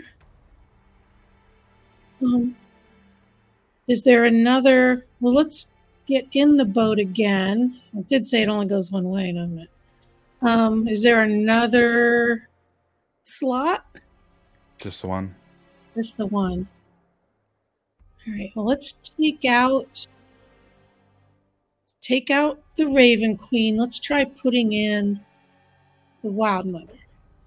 After you take out the Raven Queen, the wood of the boat fills in. And there is no longer any hole to put a tile. Oh, no. There's no oars or anything. And how 30 feet. 30 feet. How far can you jump, L'Oreal? I'm not entirely sure. How far can I jump? The elusive jumping rules. So, jumping is very interesting. It's certainly based on your strength score. So, for a long jump, when you make a long jump, you cover a number of feet up to your strength score. If you move at least 10 feet on foot immediately before the jump. When you make a standing long jump, you can only leave half that distance. Either way, each foot you clear on the jump costs a foot of movement. So rule assumes the height of your jump doesn't matter. So this is a jump across a stream or chasm. To get over an obstacle, there may be a check, as well as if you land on difficult terrain. So essentially, you cover a number of feet up to your strength score if you can run 10 feet to do the run beforehand. Yeah, not far enough, I fear. Okay, let's try this. Give me 10 minutes. Does it look like we have 10 minutes? Fear we may have all the time in the world here. Okay, give me 10 minutes. I'm going to make... How far can you jump? Oh, I don't think maybe 20 feet if I was lucky. I mean, out of character, 18. Okay. I'm going to conjure a floating disc, and I'm going to place it in the middle of the river. Okay, and maybe if we tied it, one of us has rope, I'm sure, or one of us. I probably do. Let me check. Okay, sure. So I've got 50 feet of rope. I can try tying one end of the rope to the prow of the boat and jump to the other side. Maybe if I'm lucky, and haul it over. Pull it over. Well, if you can get across, I can get across. Well, in theory, there's yeah. Is it all four of us? Is it three of us? How many are No, actually? just the two of you. I just had the two of you go over. Yeah. Oh, okay. Yeah. I can give it a go. So if you can jump to 15 feet and then to 15 again, you Now can I get will. How large is a floating disc? a floating disc is 3 feet in diameter. Okay. Ooh. So you need to run 10 feet to be able to run your full strength score. It would be half otherwise. So Gloriel would be able to make it 15 feet in, but the next subsequent jump would only be able to be 9 feet. Okay, I have an idea. Get on the disc and I'll meet you on the other side, and then the disc will follow me. Okay. Okay, so Winnie, you create a disc 15 feet, so in the middle. In the middle. Okay, you are able to make your floating disc in the middle of this river. Or Okay. above, I would say, in the middle of this river. I am going to misty step across. Okay. Now I will say Misty Step is 25 feet and the river is 30 feet. Oh, I thought misty step was 30. It's 30 feet. Oh, is it? Oh, never mind. I take that back. Misty Step is 30 feet. You go right up to the edge and you put your toes right up to the water and Misty Step. Go across to the other side. My feet are getting wet. And then I start walking away and the disc is going to follow me. Okay, Gloriel, you take your running jump, land on the disc without having to roll for it, because that is how the rules say are good for jumps. No obstacles on the way here. And as Winnie starts walking towards the door, the floating disc pulls the rest of the way. And you make it safely to the other side. Well, thank you. That worked really well. You're welcome. That little thing comes in handy. It does. Winnie, do you have inspiration? I do. Okay, you get it if you didn't, because that was a great use of Misty Step. Aw. Too bad I can't save him up. Yeah, right. Okay. You stand now on the other edge of the river, back with the professor and Udia. Okay, this room makes me a little nervous. Oh shoot, that other room has all the crazy stuff in it. All right, you keep watch and give me 10 minutes with this needle. Yeah, maybe it'll be something the professor can use. Yeah, I can't imagine. Maybe it'll make more puppets or dolls. That would be fun. Wouldn't that be fun? That would be fun. I don't think that's what it's going to do, though.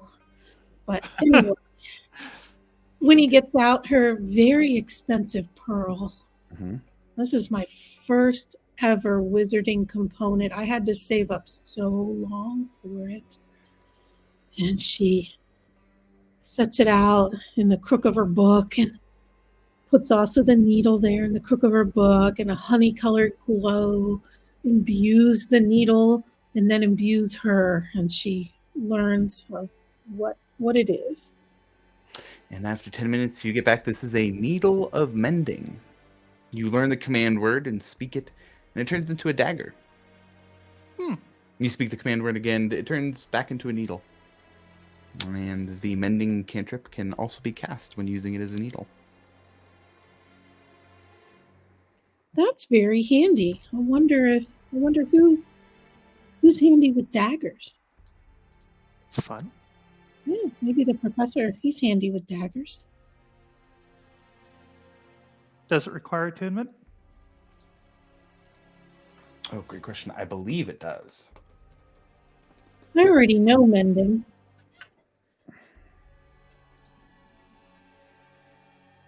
It does require attunement, correct? Well, we'll hold on to it and we can all talk about it later and figure out who wants it. I have the mending cantrip, so Yeah, I mean, absolutely. And worst case, we could find, if no one really wants it, we could maybe trade it for something that would be more useful down the road. that's true. And there's really no reason I should have a weapon of any kind. I would just hurt myself. Okay. All right. There is one room left in this chamber, the one with the second most ornate, second least. This is the kind of sequentially the second one. The Goldilocks room or something. Yeah. I don't know. You up for it? Absolutely. Although out of character, I'm perfectly okay waiting till next week when we've got people. Yeah, you caught on. I was about to give my little ending narration. Yeah. Yeah. So with that, as the group heads to the main hall again and looks to the last chamber left, 3 of 4 having been taken down, the cold bites at your heels. It is dangerous to stay here, but with the frozen images of snow and magic and everything that has been happening here in this last few hours, we'll go ahead and end the session for the day. So with that, thank you everybody for watching or catching the VOD afterwards. We will be back next week to finish up the ice cave and see what is in that last room, should the group decide to go there, and figure out what is up with this main hall as well. So with that, we'll see you next week. Bye.